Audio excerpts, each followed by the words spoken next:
Hey, what's going on, everyone? It is David Palmer, Leo King, and welcome to the Awakening Experience with Rich Lopp and me. Hope everybody's doing wonderful out there. We're doing the Four of Wands today. Good to be with you, Mr. Rich Lopp. Good to be with you, man. How you been doing? I've been good. Sweet. Yeah, this is a card that I think I don't know, from everything that I've looked at and all the research that I've done, even going through my own course, it's very general. But typically reading this, for me, almost 95% of the time I look at as open doors of opportunity. And I think that has something to do with the book that I learned on. But yeah, that's usually open doors of opportunity.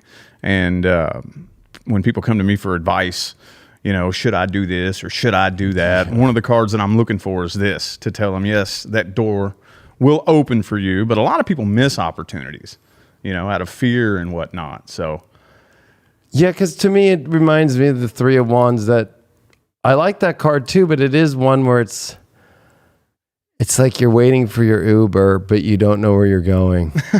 yeah. So it's not coming until you define where it is, which is really the Four of Wands, where you have to focus on an objective. And it's the celebration that, to me, it's the celebration that you at least have found the direction, right? It's like, you know what? I'm going to do the spiritual thing. You know what? Mm-hmm. I'm going to go make my choice. I think the worst is when you sit around in life and you weigh things out too much. Mm-hmm.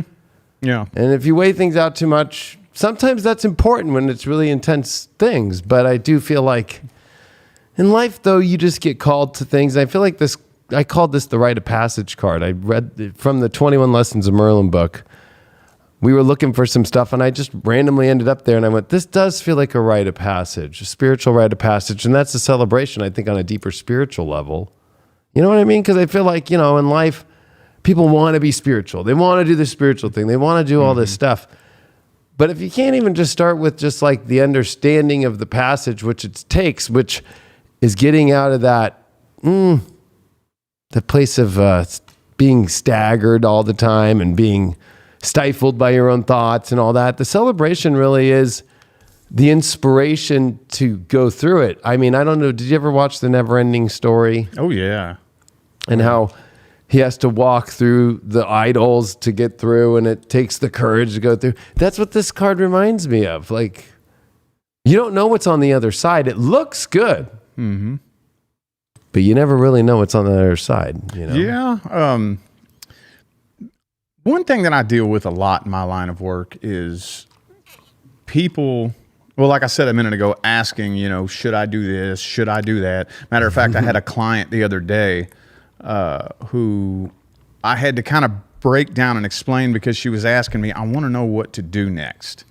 And I was like, you don't want to get too hung up on that. Right. I'm not saying don't think anything through and don't try to figure anything out.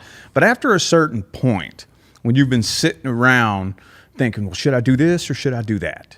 What'll happen if I do this? What'll happen if I do that? And if this happens, then I have a backup plan. And then what do I do to make this happen? After a certain point, and I did touch on this one time too, in like our first or second episode, where I say, well, you know what you do at the end of the day? If you want to know whether or not you should do something, there's a really easy way to find out.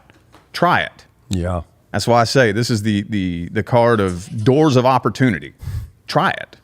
Walk up to the door, knock on it, and see if it'll open. Yeah. And if it doesn't, one or two things. You can either back away and go find a door that will open, or patiently wait for the universe to get that room ready for you and come back periodically. But it's like, after a certain point, the only thing that the universe can do for you is take the wheel. Yeah. I tell everybody, I'm like, okay, so how long have you been sitting there trying to figure out what to do next? Because you have to start moving. You got to start doing something. Yeah. Start moving and let the universe take the wheel. And it can be scary because, you know, I mean, this has been my whole journey for like the last 5 years now. I'll just start down a path. I have no clue where this leads, right, if it's going to work, scared to death. Universe takes the wheel. And always, if you can trust that process like that, the universe always leads you in the direction that you need to go. I think that's the best analogy of the car and you go into things, because Three of Wands is, I don't know if I'm going to get in the car and drive to where I want to go because I don't know where I'm going and I don't know if I have the ability to drive and if I'm confident enough. I know I am confident enough, but I don't, right? It's that weird thing. Mm-hmm. You getting in the car and starting to drive and not knowing where the fuck it's going to go is so 4 wands, but it reminds me of that 5 of wands after. There's always going to be a conflict, but the conflict I'd rather deal with is crazy drivers in the middle of the fucking street and almost, running over people and whatever, right? And like, oh shit, than being in the place where you're not even able to do that. That's, I think, like the hardest thing. This is such a positive card because it's the positivity that you have to give yourself and understanding I'm going through this path. And it is so interesting. You had brought up the 1111 aspect, the synchronicities. The synchronicities are 100% connected to this card. I don't think in life any passage that we're supposed to go through doesn't have a synchronicity. If it doesn't have a synchronicity, well, then that's why you're stifled. And I think, because this card, of course, gets associated with marriage so much. And it's like, this is a minor arcana, pretty low down. I get it. It's a really positive card. We can't take away the positive. But it's other people getting married too. It's the celebration. There's all the people. It's the ceremony. It's the party. It's the, and it does have that like kind of 3 of cups people in it where everybody's all yay. But something as super, and I guess marriage is a rite of passage. I would look at it as the spiritual understanding of the rite of passage. Maybe the invitation to, I'm ready to go into marriage or something like that. But I don't know if it's like associated too much with I see too many people just say like, yep, you're getting married just off this card. I'm like, geez. Yeah. I mean, I actually have that question a lot, and delivering the message where people will ask me, will I be married? And I'm like, wait a minute, hold on. Let's dissect that a little bit. Do you want to be married or do you want to align with your life partner? Like, which one is it? It kind of seems like nowadays in today's day and age, like especially with the ladies, and I think a lot of pressure is put on women to just be married, and then some ladies take that and run with it, and they don't know what they're manifesting when they say, I just want to be married. Yeah. I just want to be married. I don't care with whom. I just need a faceless, nameless somebody to come stick a ring on my finger as quickly as possible. And it's like, whoa, just like everything else on a manifestation path, you want to dissect it and think, what is it that I'm really looking for? I'm looking for a vibrational state. I'm looking for happiness, true joy, love, and abundance. So like we need to figure out how to work on filling that void from the inside first and aligning with the person who aligns with your highest good first. And then, yes, absolutely. If you get on that path, I promise you'll end up getting married. Does that make sense? I know I kind of derailed that a little bit. No, I don't think, because it's about frequency match, like you've been always saying. Yeah. And so this card does, you have to be in the right frequency with the rite of passage, the marriage, but also like when you're bringing up with women and how they feel like they have to just do it to do it. There's no synchronicity to that except for the synchronicity that you're trying to find off some fake social media thing that you're trying to be or something like that, right? Yeah. Or a program, right? Like the program, which really is, that's an interesting way to look at it, is how you've brought this up. It's like, there's a fake program out there. It looks synchronistic because Kim Kardashian did it. Like, you know what I mean? But it's like, that's not synchronicity. Like that's a false synchronicity. And really there's so much frequency craziness out there right now that, a lot of people I think could mistake some of these things. Like, well, you know what? They're having a good time. I'm going to go over there too. And I'd rather, go on the adventure and see what happens, not stop somebody. But, this card definitely has its, are those people really as fun? Yeah. You know what I'm talking about? Like, it could look like a great time and then you're like, oh shit, this is a fentanyl party right now? Oh, shit. Like, you know what I mean? Yeah, I didn't even think about that. I mean, typically, what you just talked about, I will read that as the 10 of Pentacles coming out in a love situation, where like if somebody says, how's this relationship going to turn out, and the 10 of Pentacles shows up. That's solid, yeah. Yeah, but it's not the 10 of Cups.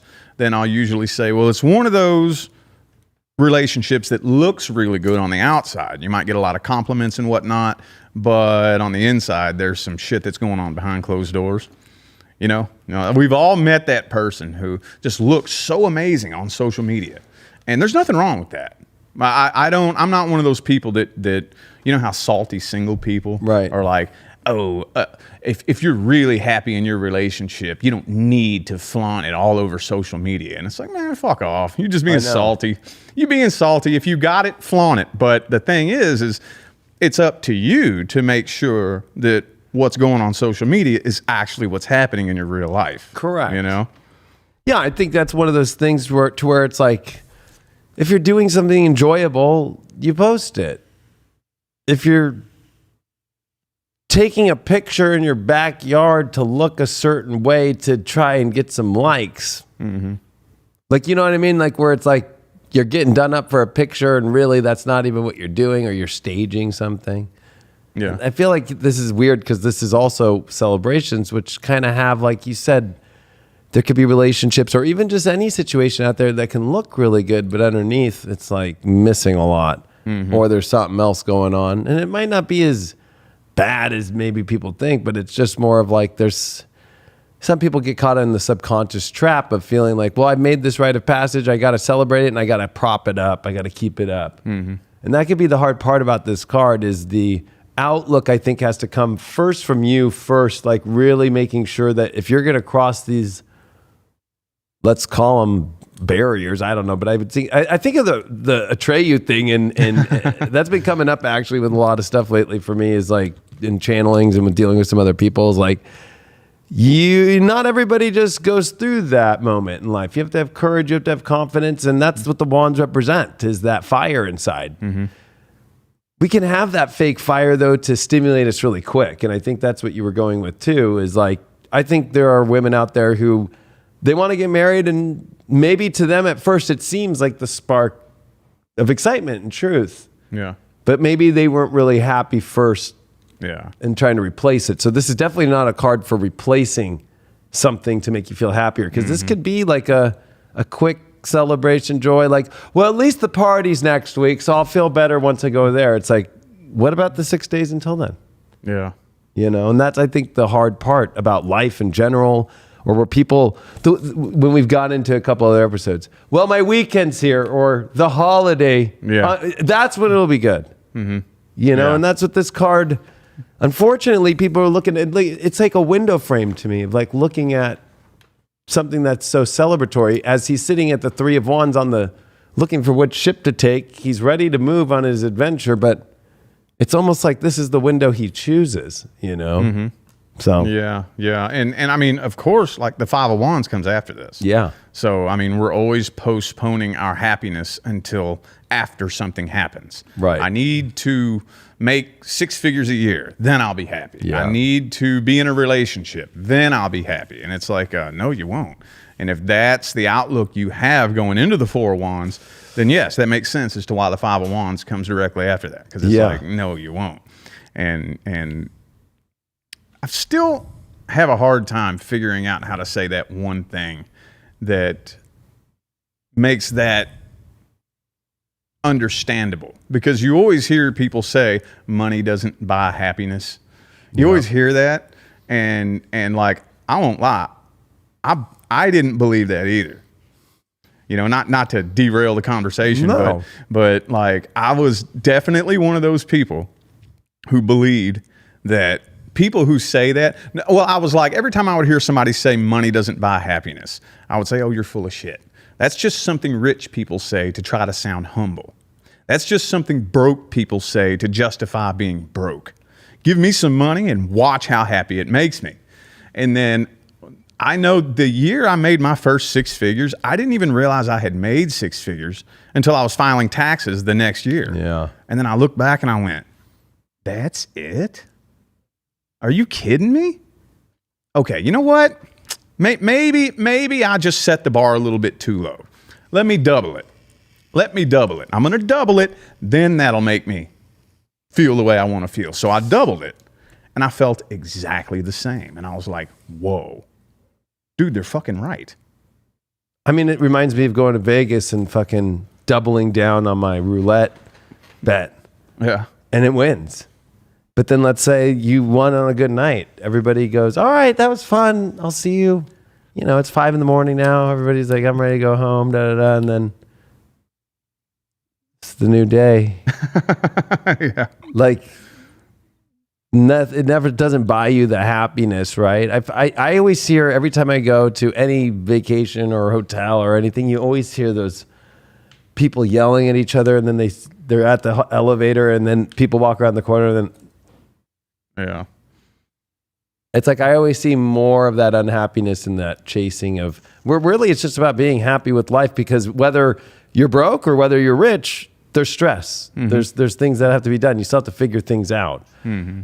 The thing about this card, though, I do like is that there is that we do have to celebrate life. We do have to celebrate things in life that we have, that we cherish, especially. And I do like this card because it's much more about the celebration of people and the celebration of like something that has meaning to it. So it's like those are the things in life that we celebrate more than anything, because you know, you could have a family party or a friend party and everybody's making different money, or everybody's in different places, or everybody's either getting into a marriage or breaking up and getting a divorce, or lost their parent or is becoming a parent, or, you know, like it's, I mean, you see it, like we just had Father's Day, and you just see that more and more people now are expressing themselves differently about all this stuff, instead of trying to prop up, you know, what it should look like.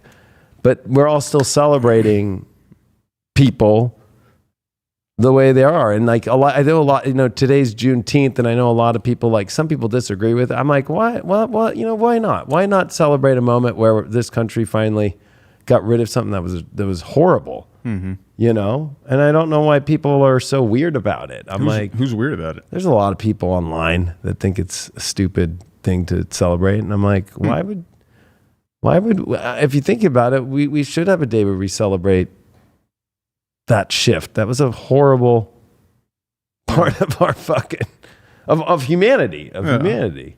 So you know, and we don't see anywhere else anybody else celebrate something. So I don't think it's like a bad thing to celebrate. And that's what's hard is, you know, like being in spirituality, you realize a lot of the holidays are not really aligned with what their true meaning is. But something like that to me today is like, well, that actually celebrates something that had meaning. Yeah. You know, or when people have an anniversary, maybe it might be the anniversary of the wedding date, per se, the anniversary of when some beautiful thing happened in your life. And that's the other good part about this card. But I do think that this card does get a little bit too much like extra potent 10 of Cups energy, or even, you know, then it's significant. It has the significant like aspect to it, if that makes sense. Yeah. Well, like I said, I always look at it as an open door of opportunity. Now, most people honestly walk right past open doors of opportunity. You know, a door will open and they'll walk right past it. And this is also ties into to how synchronicities go into it.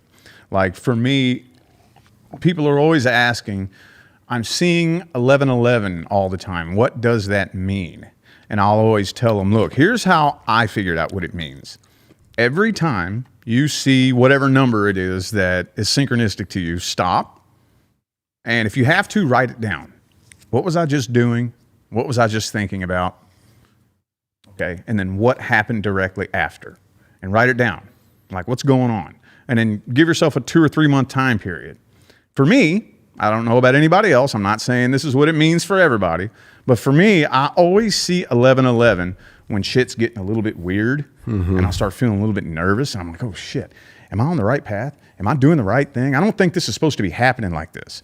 Then, boom, I'll go to check the time and it'll be 11:11. And what that means is everything is fine.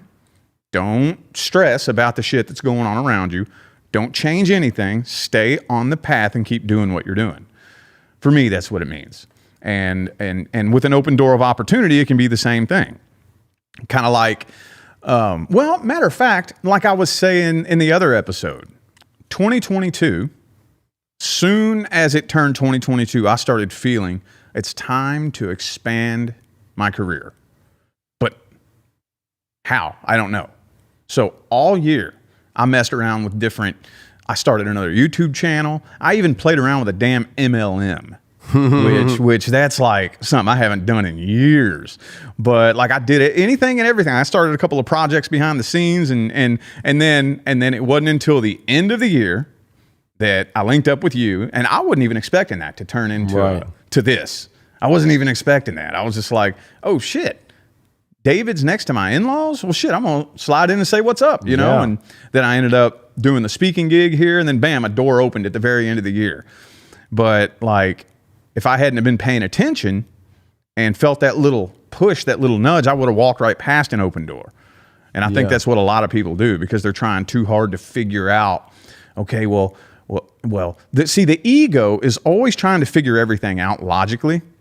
Like, okay, I need to make this move, and then I need to do this. And then if I do this, then this will happen. And I need to not do that because this will happen. And then if this happens, I got a backup plan. And it's like, that's all ego. And the problem with trying to figure everything out with your ego is that your ego brain is nothing but a record of past experiences. And nothing that you have learned in the past is sufficient enough for you to figure out how to step by step create something you've never experienced before. Because if you could, you would have done it before. Yeah. You know? So when the open door of opportunity opens and you feel that little nudge or see that little synchronicity, you got to just be like, okay, let's try this shit. Let's see what happens. And that's been my whole path. That feeling never gets any easier. It's always scary as fuck. But from what I've noticed, the universe always has my back. Yes. Always. I would say, using what you've just said, this card to me is like the fundamental tool you have in your spiritual tool bag, which is, if you notice, they're like waving you over. It's like, whether people look at synchronicities, I'm a psychic, so guides, you know, you get, it's like the universe is saying, over here, let's go.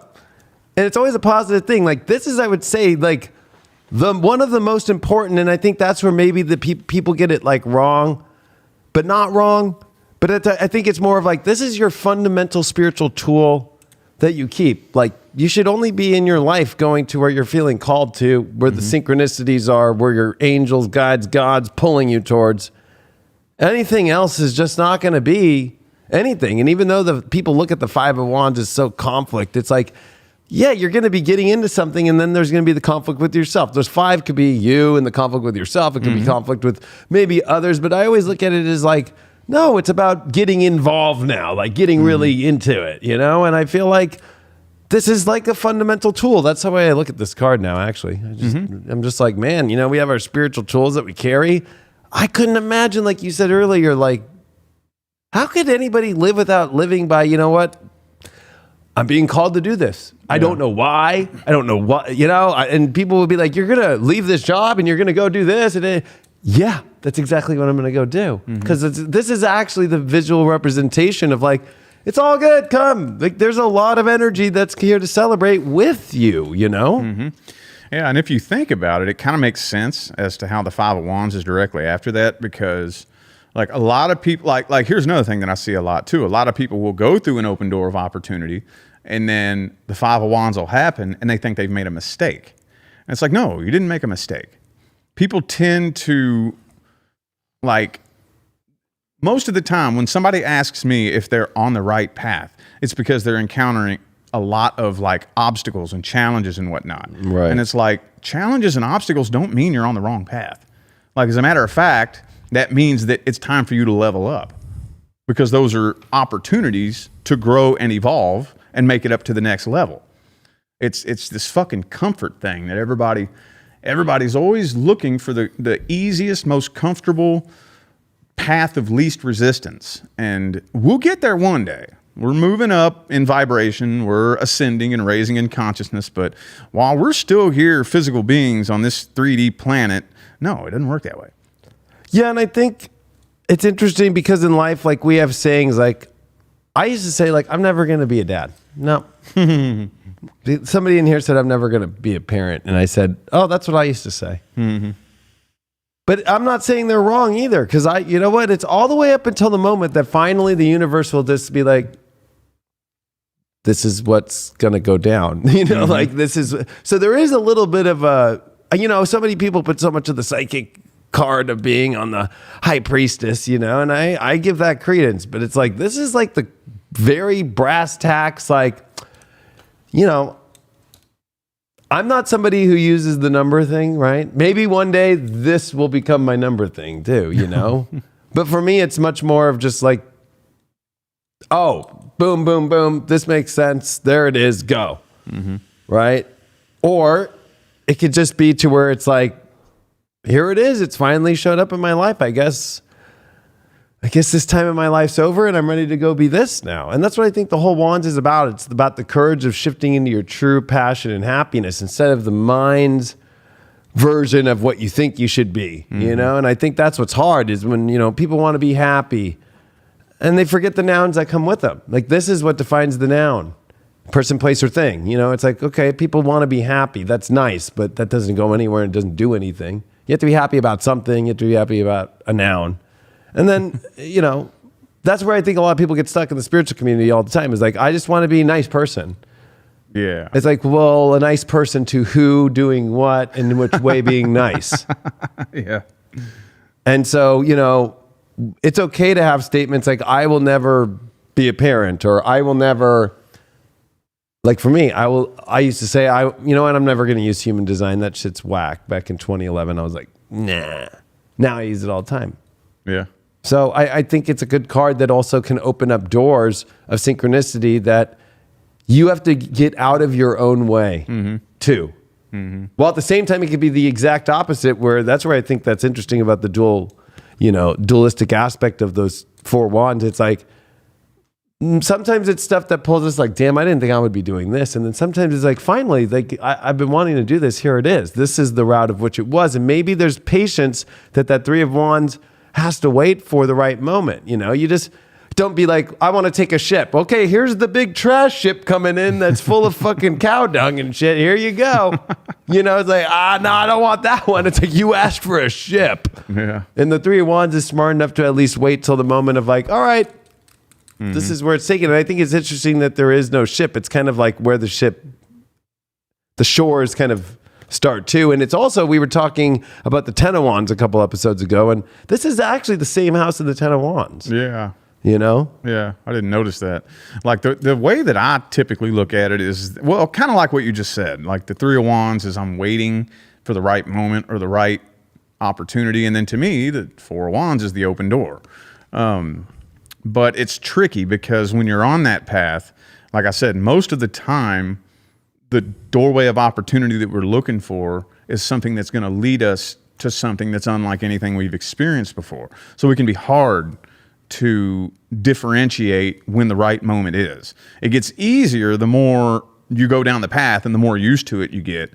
But at first, when you're first starting off, when you've been sitting in the same damn spot your whole fucking life and you're waiting for the right moment to take the next step, it can be almost impossible. Yeah. That's why I always tell people, start knocking on doors. Yeah. The metaphor that I use. Just start doing something. Pick a path and start moving. Just see what door opens. And people are just too scared to do that, though. But I don't know. Well, and I feel like, this card has a you're being recognized. Like, Spirit's recognizing you. And I like that you say knocking on doors, because you're not going to get recognized on every door. It's about really waiting until you get recognized from it. But at least if you're knocking on some doors, you have a better probability of being seen, because the universe is like, you want to be part of this world. That's even just the same way the Three of Wands shows up to the shore to take a boat, right? At least a boat's like, well, I guess there's a passenger. It's not easy when you're sitting like the Two of Wands holding the world that you have this idea to hold in your hand up on some hill that's probably your parents' house, like if you think of the beginning of it, it's probably your parents' house, you know what I mean? Like, I'm living in my mom's house right now and I really want to get there, but I'm just going to continue to sit here and just watch YouTube videos and think that I can do something, but I'm not going to do anything. Yeah.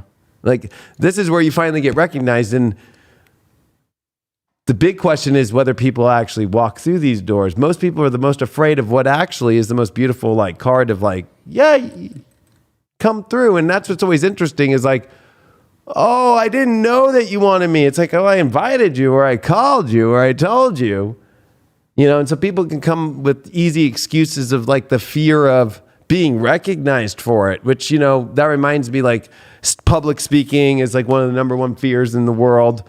First time I DJ'd for the first year, I remember my hands used to shake. Thank God fucking for CDJ mode at that time, not vinyl mode, so I could push it without fucking it all up. But, like, as long as you show up, I feel like this is one of those cards where it's like the great negative of this card is when you don't hear the calling and walk in. This card has nothing more to do than the walking through to what is something to celebrate. That's a celebrational moment.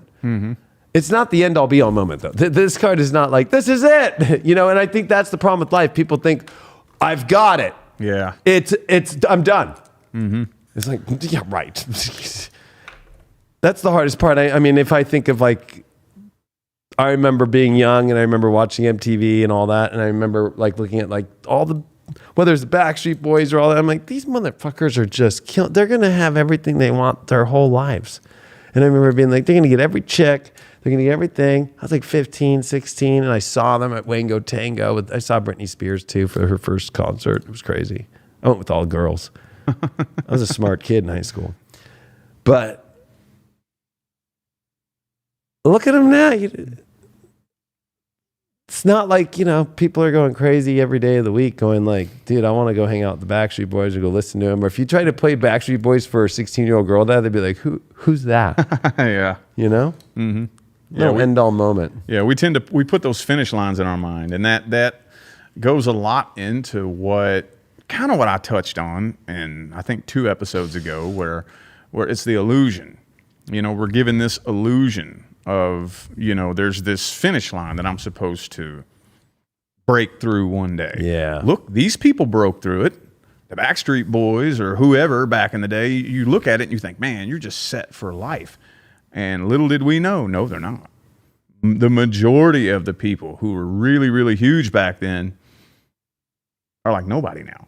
And just because we get to that finish line moment, we get to the top of our first mountain, and then first thing we want to do is kick the climbing gear off and sit back like, all right, I'm good. And I did the same thing. I'd be lying if I said I didn't. I did the same shit. Yep. Got to the top of my first mountain, kicked my shoes off, and said, shit, I'm chilling here. Got real fat, gained like 60 pounds in a month. I saw you just put a post up about it, showing the reflective picture. Yeah. I was like, damn, dude, you just went for it. Yeah. And I learned real quick, oh, shit. No, this is not what I want to do. I don't want to just sit here and do nothing.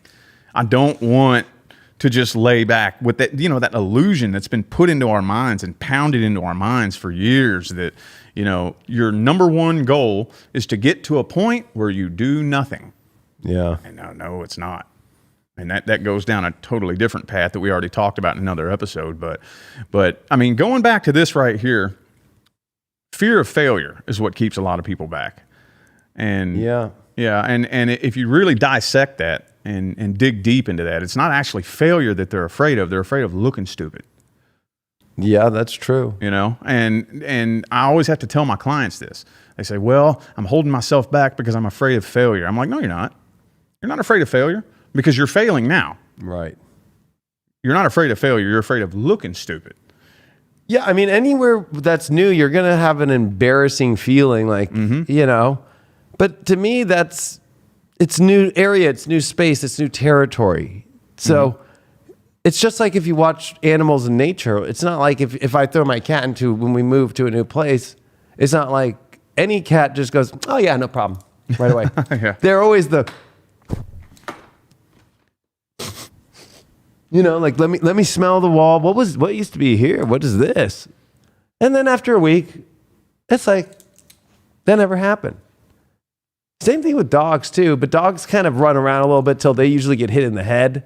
Then they learn the lesson. That's the difference, right? Cats go, okay, I know what's going on here. Dogs go, oh, look at this, boom, smack it, and bam, are you okay? Yeah. You know what I mean? It's like, oh, so it's like, oh, okay, no wrong or right with both of them. But we do that as humans. Like it's like you said, the failure's already happening, and it's like the embarrassment. And this card can have the projection element because of the fact that it's like there's an inspirational aspect. Because I will say, And I know people are going to be like, what? The Backstreet Boys, when you actually listen to what they were singing about, they weren't controlled by that dark media force. They were actually talking about really the light and positive things, and they weren't getting into that demonic weird shit.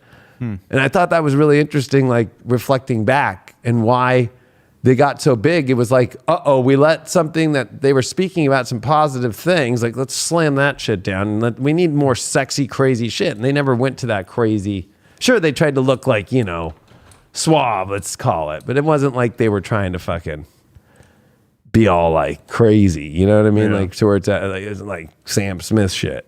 Yeah. Like, you know what I mean? So it's like, but the projection though is, oh gosh, like I'm not in that place because you're doing something or whatever. So people, whenever you get into that place where they're failing and they're stuck in that 3 of Wands, instead of the frame of the inspiration and the uncomfort of moving towards it, which actually it's your guide just like over here, and then it's where you don't. Now you're looking for a new frame, and you'll find any frame that puts the excuse on why you didn't get there.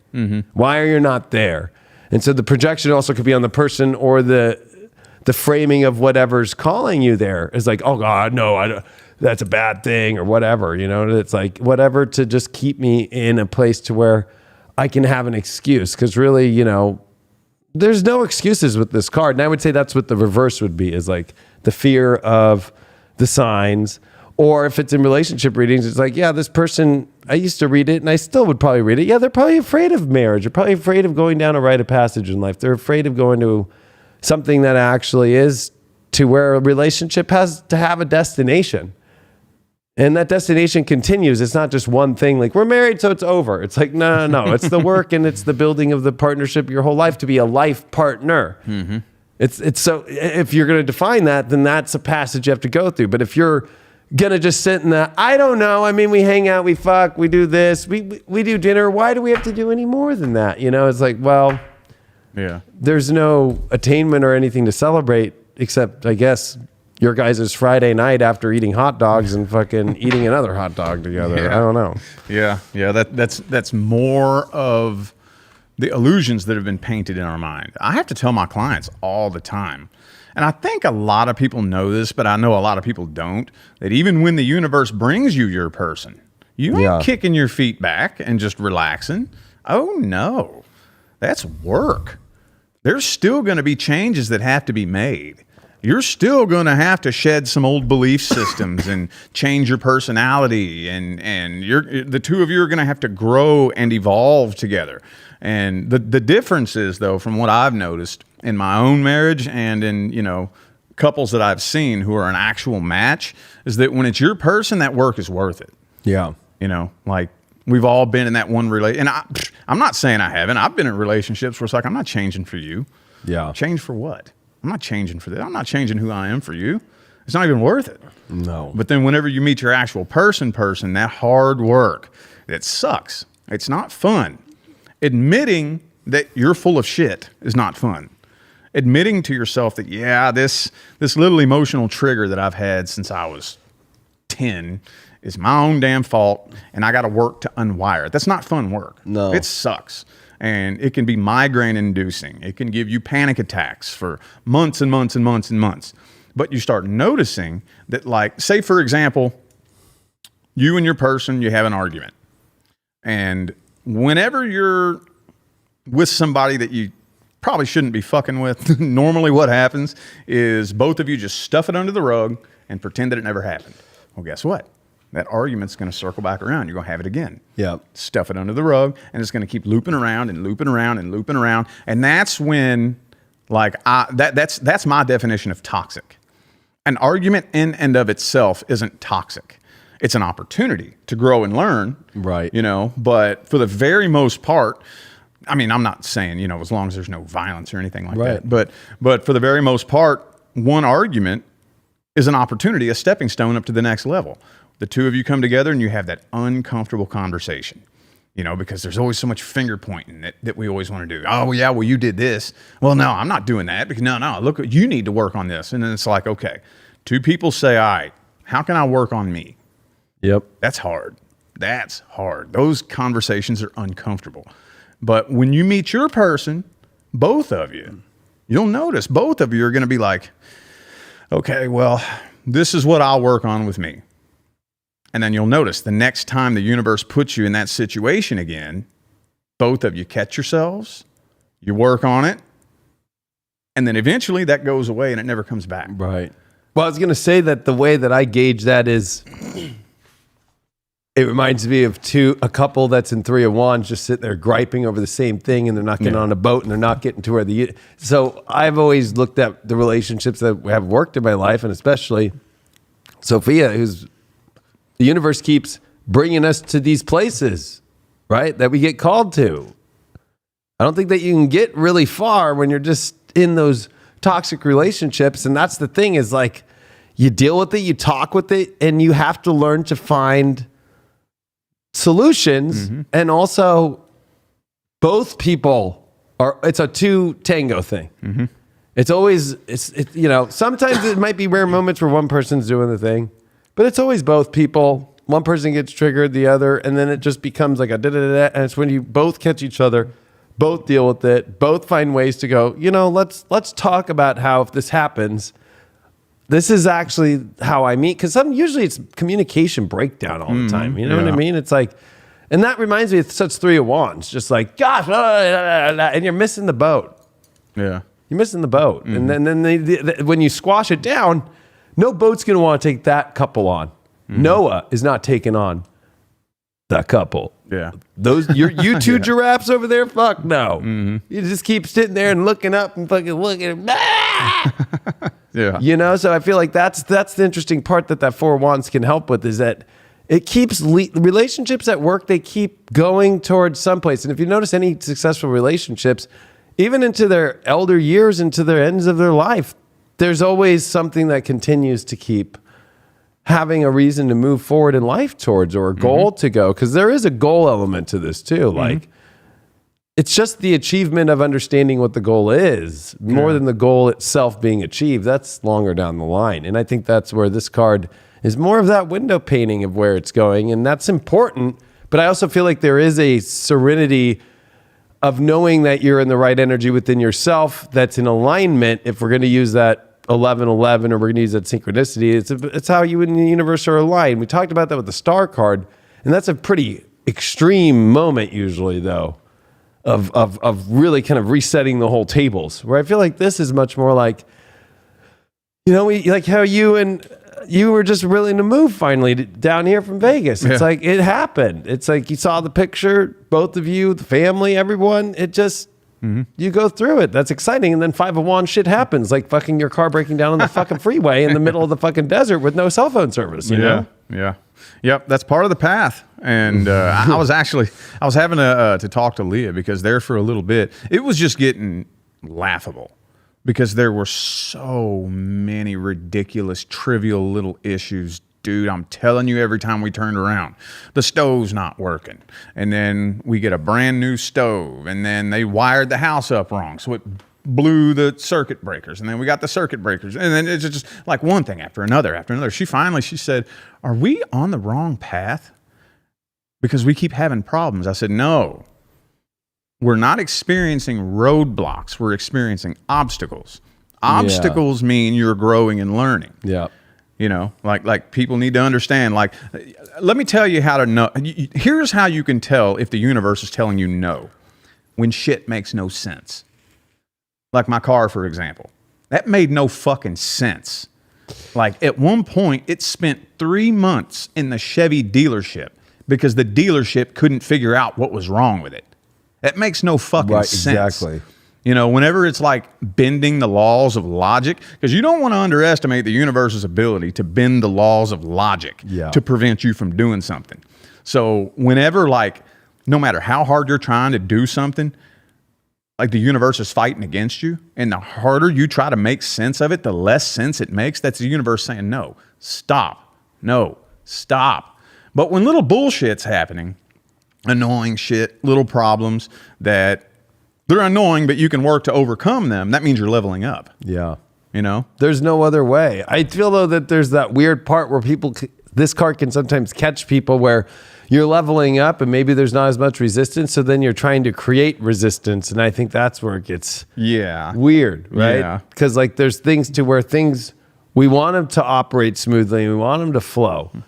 And I think where you really get to some really interesting stuff in spirituality is when it's starting to flow so good in life that actually you self-sabotage to try and create that feeling of, we have to have an obstacle. And that's what we're trying to remove, right? Because really the subconscious can be really funky like that, used to the obstacles, and then finally knowing how to really get through. It reminds me of Batman, just like, it wasn't like Bruce Wayne just put on the suit and I'm Batman now. Yeah. Like that was this. But, he had to get through and actually learn how to become Batman. And he had to go to crazy I like the Christian Bale Batman and all the Christian Nolan versions of it because it's like spiritual and goes into the dark circles and all the League of Shadows and all this crazy shit that he had to like go live amongst criminals and figure them out and become learn to be a ninja and do all this crazy. There's a lot of fucking obstacles, and it's like it's like training, right? It's like, no, if you want to win an Olympics, you just don't get up and say, I'm winning the Olympics today. You got to go practice. You're going to fall. You're going to get hurt. You're going to do things. You're going to grow, though. So you're right. I think that when things aren't really, I think, aligned in the universe, there's no calling. There's no logical sense to it at all, like you said. Yeah. And honestly, usually there's just like really disappointing feelings that are just like, this is like, where it's like, if it's like, okay, the house is a problem or this is a problem, it's like, well, we can make it through. It's just more of that like bitch. Today in today's world, you know what the bitch is? God, the Amazon won't be here till tomorrow. Yeah. God. I wanted that today. I have to wait a day. Yeah. And people lose it over that. Like, that's ruining my day. I wanted it tomorrow. Like, so that's how I'm like looking at things now in today's world. Yeah. That sometimes the obstacles aren't as crazy as people think, and people are operating in much more smooth conditions. And I think that's where a lot of the frequency control from TV and media are trying to intentionally really fuck people up, right? And be like, no, they're moving smoothly. Let's throw all these things that don't make logical sense like the last 3 years to fucking make you feel like the flow stops and make you stop the flow when you have the choice to stop the flow, when really, that's what's so funny. Like, what was it? It was stop the spread for 2 weeks. Yeah. It took them 2 weeks to stop people from spreading the truth. Well, I mean, if you think about it, what they're doing, the more comfortable you are for longer, literally the softer you are. Yeah. Like if you have a life that is just, because this is what we went through in Vegas. You've heard a lot of my story. I have a really dark story behind me. So when we moved to Vegas, dude, I'm telling you what, right now, for the first fucking time in my life, I got to kick back and fucking chill. No problems, no issues, no challenges, no obstacles, just chilling for 3 straight years. That's the most comfortable I have been in my entire adult life. But what happens is that makes you softer, and it makes it more difficult to respond to little bitty problems. Yeah. Like what you was just saying with all the Amazons not showing up tomorrow, because they're making us soft. They're making us soft. They're brainwashing us to run for comfort and ease and pleasure, because then a little bitty obstacle gets in your way and you're going to fall. Yes. And we learned that the hard way, because once the minute, I'm talking about the day that we moved, everything started obstacle after obstacle after obstacle, and it was hard. We were both like on the verge of a breakdown because it was just obstacle after obstacle. And I had to keep telling her, look, we're leveling up. We're making a big timeline jump, big timeline shift. We're leveling up.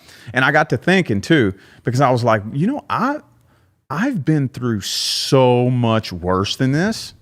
Like half the shit that I've been through in my life, this is a walk through the park compared to this. But after being comfortable for 3 years, it feels a lot harder than it should. You see what I'm saying? I saw this from Time Investors on Instagram today. You should follow. It's for entrepreneurs out there, and it says this: comfort is a drug. It's addictive. Give a weak man regular sex, good food, and cheap entertainment, and he'll throw his ambitions right out of the window. The comfort zone is where dreams go to die. Mm-hmm. This dies in that place for too long. I feel like we have to have our moments of comfort and rest, and it's not like those things we can't have too. Mm-hmm. But it's when that becomes the center focus, that when your dream becomes normal too. Mm-hmm. That there's something about this card that there's something higher to reach for. Because that comfort that you bring up, I love that last line. The comfort zone is where dreams go to die. Mm-hmm. And that's kind of an interesting thing too. You know, it's like, when you wake up from a dream, what's the first thing you want to do? Go back to sleep. Nobody, anybody who says, "Oh yeah, I'm ready to get up." No, we all take a second to just go, "All right," you know. But it takes training too to get up. But that's the thing, is like that over comfort place. You know, oh man, that's where dreams go to die, because you're sitting and looking at the dream. And I think that's what's interesting about this card, is it's still looking. And maybe that's where that Five of Wands could come after. There's two versions. The one where you get on the other side with the people and you're dealing with life, or that struggle to think that you're dealing with people when really you haven't even walked through the passage yet. Mm-hmm. You know, it really, if you get to the Six of Wands after, which is the total victory card, but it's a victory of a quest. It's the quest that you go on. And I think that too many people are afraid to go on the quest. Mm-hmm. There's a rite of passage spiritually to go on a quest.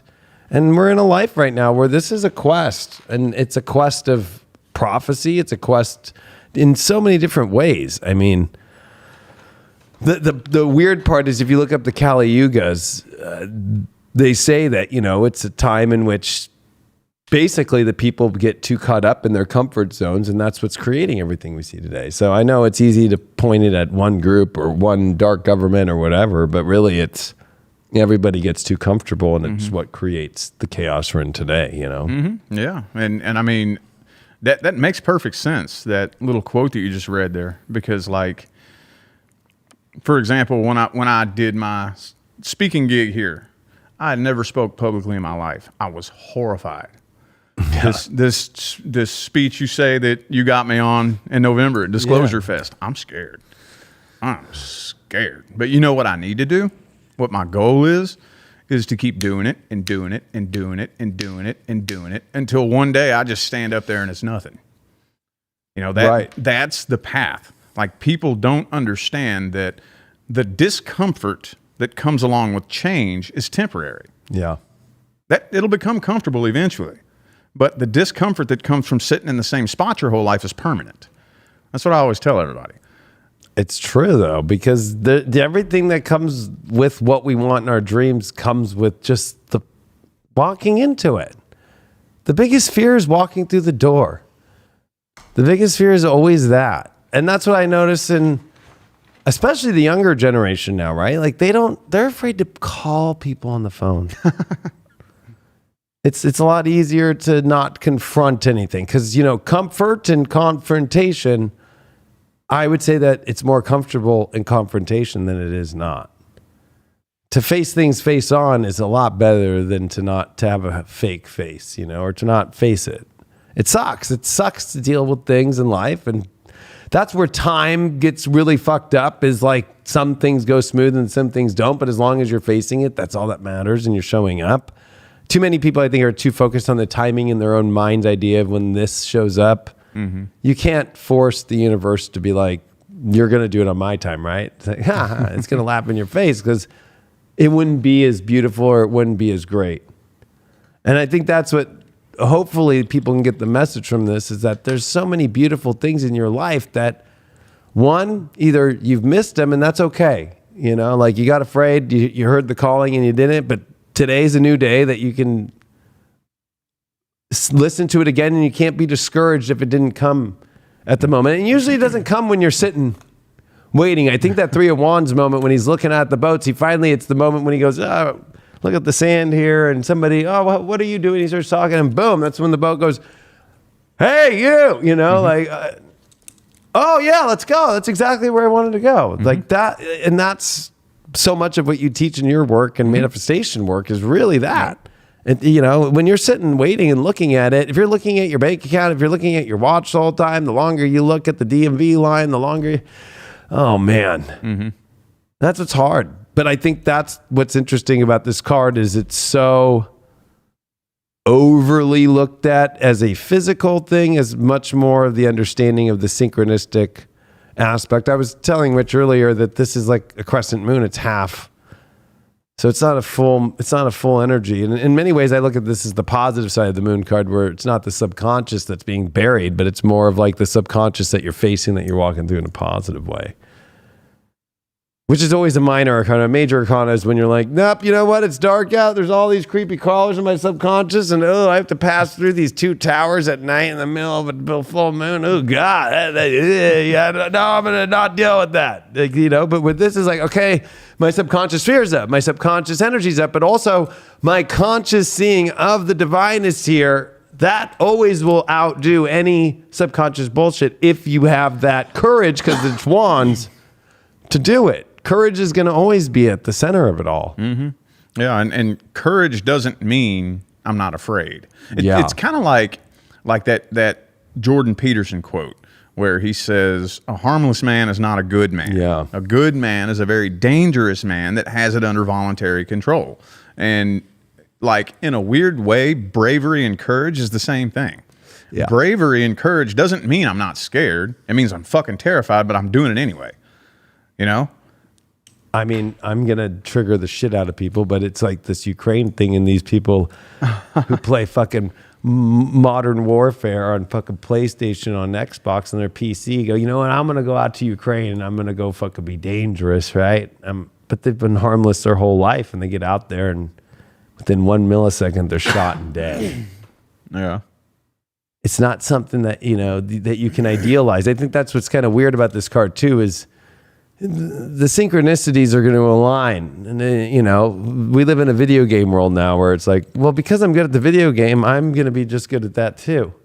And it's like, is that the spirit calling you to that? Or is that the video game programming you to believe that you are really good at shooting people in the forehead? Like, because you do so well on a controller. And I think that's part of the problem that we're seeing today, along with mental health and mental illness especially. But I think that a lot of people are idealizing what they want to be, and then they get there. And I think that can be the hard part. Now, that's an extreme case, but I think in a more average person case, you know, you see it in men or women, right? Like, but especially I see it in women a lot, where it's like, I want to look this way. And then they get all the way there, whether it's an ideology of a look in their life or a physical look. Let me tweak this, let me do that, let me do this. And then they get too caught up into this version of what they think it is. Was that called upon you, or was that you not wanting to look at what the universe was calling you towards? Because usually it's like, that was to avoid the situation. Like, I'm not ready for that in my life. I still want to experience this.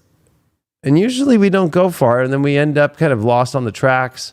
And then that's not a fun place to be. And I think there's a lot of people who get lost on the track. Like, I get so many people that I knew growing up going, man, like, I'm so proud of you, but I'm sorry, I thought your shit was crazy, you know? Yeah. And like, now they're into the shit, you know what I mean? Yeah. It's like, you had the same calling. I was helping you, talking about it and bringing it up, and you were like, no, I can't, that's crazy. That's just weird shit. Mm-hmm. Why are you pulling out a tarot deck?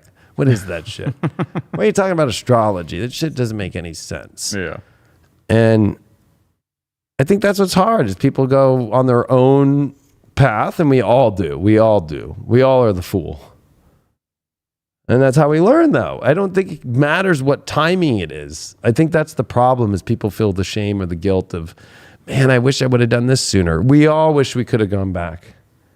And that's why when there's people younger than us, we all tell them, like, hey, like, yeah, what if I was your age? You know, if we all knew what we knew right now, if it was 2006 when YouTube got bought out by Google, I would have been on videos differently and understood if we understood how the algorithms go, it would have been a different game. Yeah. But also, that wouldn't be who we are now. Yeah. And that would be worse, you know? Yeah, I felt the calling to be a career YouTuber when I was 22. I can even remember I was in college at the time, and I was so enveloped and obsessed with becoming a career YouTuber that I would sit in class and not pay attention to anything that was going on. I'd be in my notebook writing notes for the next video that I'm going to shoot, you know? And it's like, it's so strange because I felt that calling that young. And because like, I'm the type that nothing in this 3D matrix game ever sounded like anything that I want to do. It's like, that's one of the reasons why I was in such a deep depression. It's because it's like, I don't want to do anything here. There's nothing that I care to go to school for. There's nothing that I care to learn how to do. You telling me of all the shit in this world, I have to pick one thing to do for the rest of my life, and I don't want to do any of it, and you call that life? So I gotta force myself to do something that I fucking hate all day long for the rest of my life, just so that I can afford to put a roof over my head when I'm going to be spending more time doing the thing that I hate than I am going to be spending under the roof over my head. That doesn't sound like life to me. And like I was going so crazy. Then when I finally discovered that you can record videos of yourself, put them on the internet, and draw a check each month, I was like, dude, that's fucking me right there. Right. And of course, I failed at my first attempt. You've seen that. But see, I think you didn't fail at all. I think it's oh man, that shit is so badass. fucking embarrassing, dude. But I mean, I was in no place back then. I'm glad that it didn't happen for me back then. I'm so glad. I would not have been able to handle the money that I make. I would not have been able to handle the popularity. I wouldn't have been able to handle it. It would have killed me. It probably would have killed me. But I feel like you have to almost like backtrace to what got you to even that, because in 2000, I was recording videos of myself before I even knew it could go on the internet. I have them, and they're really embarrassing because I even have to say on the video, like at 16 with my puberty changing voice, like, if you're watching this video, I probably forced you to watch it because that wasn't even a concept yet. But in my mind, it was a concept of being able to talk in front of the camera and tell people what I was doing. But it was also because I was on AOL and I was there was no scanners yet, so I was sending the pictures in the mail to the girls I met on AOL chat. Yeah. So then I thought, well, if I can make video, you can know who I am too. Mm-hmm. And then my time didn't come till 2005 with TV on parental control and MTV. So it was like there was always this weird calling, but I think that was what was weird was MySpace was like, people were like, you're crazy, because I felt a calling to be in the rave scene and do tons of ecstasy and go to tiggerlovesme.com. Like all the rave websites still have all the old pictures of all of us candy ravers, and putting that out there on MySpace and with my tongue out and shit. And that's what got me on TV. When everybody was telling me like, what are you doing? That's just embarrassing. I'm just like, well, I don't know. That's my calling. Like, that's my calling is with these crazy people who to me aren't crazy, that are expressing themselves, and that we all believe in Plur, the original version of it. And fuck, that's how I got here. Like, what? Like, people, if they were to think, how'd you get here? It's like, well, recorded videos in my room when I was 15. And it's really embarrassing. And then when MySpace finally came out, I put pictures of me with my tongue out, fucking at raves on ecstasy when I was really young. And MTV hit me up on MySpace.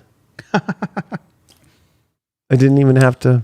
And you know what? When I got that email and I was scared shitless, I fucking took it. Yeah. And even though I look at that video, my first MTV show, and I'm like, oh my God, I can't believe I was so, you could see my nerves. I didn't know how to express myself or anything fully yet. I was finding who I was, but that's the only way that you could do it, you know? And so I think for you, it's like, or anybody, it's like, look back at what you were really doing prior to all that. Like, I was in drama in 7th and 8th grade. I chose that because I wanted to as my elective. So it was like, and then in there, I was like, I don't like reading from a script. They had improv. So I took improv and mastered to advanced improv. So it was like, it was a no-brainer. We all have it all over our lives all the time. You know, a lot of people miss a lot of those opportunities. The reverse would be the missed opportunity that you might have to reflect back and so you can understand what to miss not to miss the next time. It's not about going back and wishing that you could re-get the opportunity again. It's more like, hey, you're going to get another opportunity when it shows up. Listen to us. You know what I mean? Yeah. Well, with the reverse for me, now this goes into another topic that, like I was saying earlier, knock on the door and see which one will open. Now for me, like this is an open door of opportunity. This is a closed door. It's not opening. So there's another side of that coin. Let's say I really want through that fucking door. I want that door. I don't want none of the other doors in this hall. I want that door. So one of the things that I've learned in developing my own personal relationship with the universe is you go up and you knock on it. Now, if that door doesn't open, that doesn't necessarily mean no, never. I guess it can sometimes, but very frequently it means, oh, you want through this door? Okay, well, what's on the other side of this door is not ready for you yet. Let me get it ready. So every action you take, the universe starts responding to it. If you take action towards something, even if that's not your calling, everything will start responding. Everything starts lining up to bring that to you. Now, that can take a hell of a long time. So the analogy I use is knock on the door. If it doesn't open, back away. Return back a month, 3 months, 6 months later, knock again. If it doesn't open, back away. And repeat this process. Like, I'll give you an example. When we first moved to Vegas, me and Leah were discussing whether or not we should buy a house.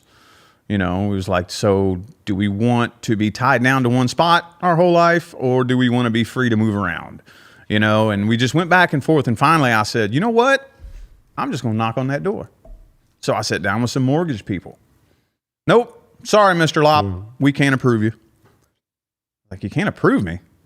Why not? I could probably pay this house off in a few years. Oh, no, that's fine. You need this tax information, something about my taxes or some shit. Okay. Universe said no. About 6 months later, I got the information that they said they needed. And I was like, I'm going to knock on that door again. I sat down with some more mortgage people. Nope. Sorry, Mr. Lopp. We can't approve you. And I'm like, okay, well, the last people I talked to, they said I needed this information here. And now I got it. So what's the problem now? And they rattled off some confusing shit that I don't even fucking remember. Some shit I would probably need a lawyer to explain to me. It didn't make any sense to me. Okay. Universe said no again. I think I tried one more time after that. Same thing. Nope. Sorry, Mr. Lopp. We can't approve you. So I took that 3 no's. I was like, okay, I guess I'm not supposed to buy a house. Now, if I wanted to, if I was determined enough, I could have gotten that door to open. I could own a home right now in Las Vegas, but I wouldn't be here. Right. See what I'm saying? So, like, that's the way that I look at this right here, is a closed door. Or the universe is slamming the door shut on something. Or like sometimes if people ask me, like, how does this past person feel about me? And this comes up. Well, they're waiting for an opportunity to come approach you, but they can't find a good opportunity. The door's not opening. You see what I'm saying? I kind of read this a little bit simply. I was going to say that to even get to where you're at, you have to be willing to ask God, the universe, to be into your life. So, but that came from even Dracula has to get the okay from you to enter your house, So the dark does too. So I think that people in their lives wonder why things aren't happening when, number one, they're not asking spirit for it. I think that's the first thing you got to do is so the spirit's allowed in. But if you're asking the dark to come in, like, I don't like my life, I'm inviting you in to ruin my life. Okay, that's what you're going to get. Like, you're letting Dracula in, basically. Because if you understand the old vampire shit, a vampire can't just walk into your house without being invited. They always use the manipulation of just like knocking on the door and like, hello, and like, come in. Oh, thanks. Mm-hmm. Right. So it's like, I think that knocking on the door thing is super relevant based upon, did you ask the universe yet first? Have you asked God yet? Because I always feel like, in moments when it gets really difficult, I've been through some difficult days the last couple of days. And today, right before I got here, I was in my backyard and I just fucking was hunched over and I got up and I looked at the sun and I just gave it to God and I just asked God for help. And sometimes I think that when we get in those positions, it's like, sometimes we forget to just surrender, let go. And there's always a surrender. Mm-hmm. Like you said, you knock and you wait to see what happens, even when it's intense moments too. If you're not trying to get somewhere, you're just trying to get through something. Mm-hmm. To get back to where this is, you gotta ask, and you gotta kind of step back, and things will show up. Things will show up to walk into. Mm-hmm. Just, if it's Dracula, you just don't say, come on. That's the other thing is when we think of our energies, do you just say, come on in? There's something about like it's asking for us to walk into it, not it to just fully come into our life. There's a meeting point. I think a lot of people think, well, the universe had just showed up to me. It's like, well, like some people were saying, oh, that's cool about the MTV thing. But I'm like, well, I had to make the MySpace, and I had to be putting the pictures up at me actually at raves and doing the rave thing in order for them to think I was a viable enough, cool enough character to be on MTV. So it wasn't like they just showed up. You know what I mean? Yeah. It's not like they just showed up to my house and just went, David Palmer, you want to be on MTV? Like, no. Yeah. And that's what's hard about online. I don't know how many people out there, it's unfortunate, especially in our community, that can't even put a picture of themselves up. Yeah. And I know it triggers people. I have nothing against it, but it is one of those things to where there always is a very deep, you want things to come into your life. You even want, it's not unethical, and it's definitely spiritual. Not spiritual is what it's always said, but it's spiritual to be wary of that. Yeah. That's right? Yeah. Because if we're trying to get rid of all this dark shadow government or reptilians or any of this shit, the problem with the dark is they don't like to show who they are. Yeah. The problem with the dark is they don't ever show who they are. Mm-hmm. They always wear a mask, or they always put something on, or they tell you to wear masks. Right? Yeah. Like, opposite. The light is not afraid to show who it is, blemishes and all. Yeah. No matter what. And that's, I will trust any person in showing themselves, even if they look like the craziest situation in the world, then I will somebody who won't show themselves. Mm-hmm. And that's the same way the universe works. Like if you can't meet the universe, I feel like this is the meeting zone of where it finally is contact with the path, contact with the divine message, and contact with the synchronicities, that you have to meet it just as much as it's meeting you. Mm-hmm. And that's the problem, is a lot of people are expecting it to all just come to them. Yeah. And that's an interesting way of the manifestation teaching, I would say. Yeah, and it's funny that you said that, because that's been a pet peeve of mine for a long time. And I'm not sure if it's normal, but you kind of confirmed it for me that people, so many in the spiritual community, won't show their face. Like that always irks me and gets under my skin. If I go to click on your profile and there's no profile picture of you, and then I go to see what you look like and you have no pictures of yourself up anywhere. Yeah. And have you ever noticed that like 95 to 98% of haters never show their face either. I know. They never show their face. They always hide behind a profile picture, And it's like, what are you hiding from? Well, with haters, it's obvious what they're hiding from. They're little bitches, and they know that, they're going to get attacked too, and they don't want nobody to see their face. But when it's somebody in the spiritual community, my question is always, what are you hiding from? Like, so you're ashamed that you may not look perfect? Well, what are you in the spiritual community to look good for? That's not what we're here for. Remember how I was telling you when I first stepped into the tarot community, the gay community loved me. And my dumb, naive ass, I had no idea that it had anything to do with that. And then when I found out that the only reason they liked me is because they thought I was gay, I'm like, wait a minute. That's not what we're here for. We're not here to look good or to get into a relationship or to fall in love. I thought we were here to help each other ascend and raise in consciousness. What fucking difference does it make what I look like? Like, well, it goes to the very simple Palladian teaching, which would be that light is information. So a picture of yourself is the information of who you are. If anything, if you think about this darkness energy, right? Like darkness is no information, right? Mm-hmm. Like truth is information. So if you're misleading people as well, because I can understand how some people think, well, I'm not misleading because I'm putting up a picture of my cat that I love very much. And it's like, that's nice, but is this your cat's profile? And it's not. It's your profile. It's your life. And unfortunately, you know, that's at the point to where we're dealing in a world now where, whether it's AI bots or we're dealing with a world now where there's so many fake energies out there. Yeah. The people that are shining through, which creates the haters that don't shine themselves, are the people that are shining in the projection that they want to be that, but they are too afraid to do with it in themselves.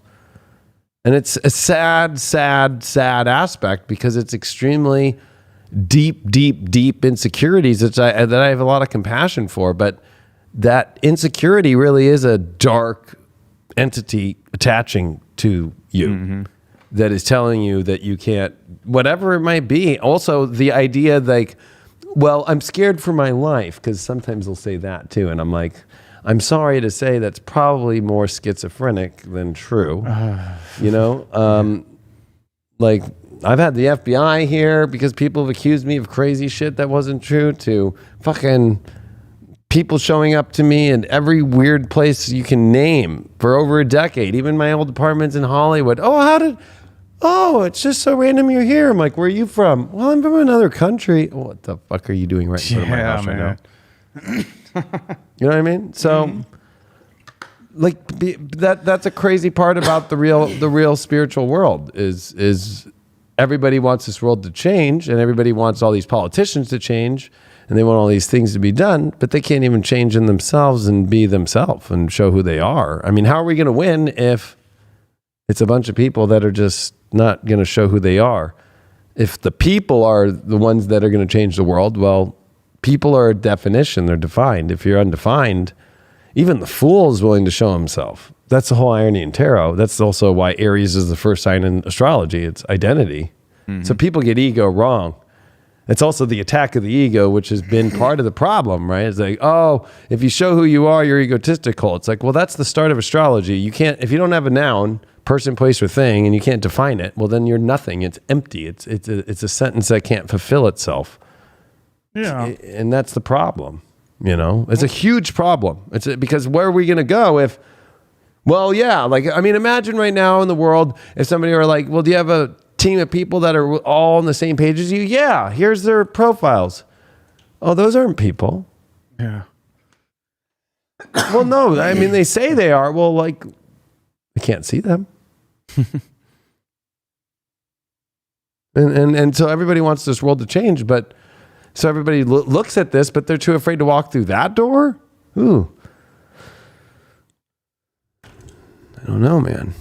That's the scariest part of this whole thing to me, is that, God, you know, we can all go through our pictures of us born in the 80s, and even if you're born earlier, and you have pictures where we had to go get them developed. You know? Yeah.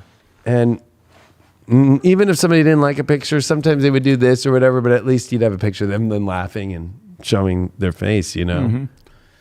But it's one of those things to where we are in a place to where, I mean, look at all the masking and all that. The mask is the energy you're too afraid to just walk through the other side and show. It's showing your soul to the universe who you are. That's it. It's not about satisfying a person like me or Rich or anybody else out there.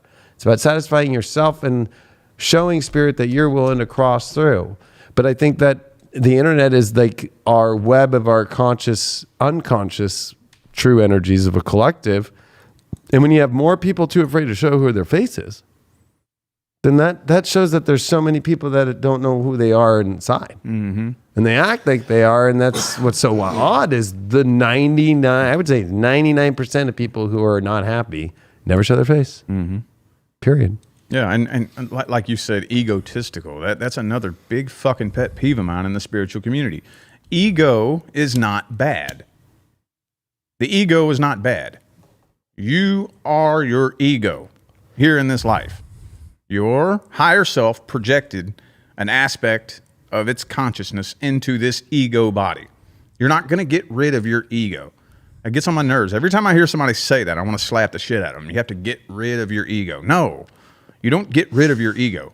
The goal is to get your ego and your higher self working together on the same team. Yep. That's the goal.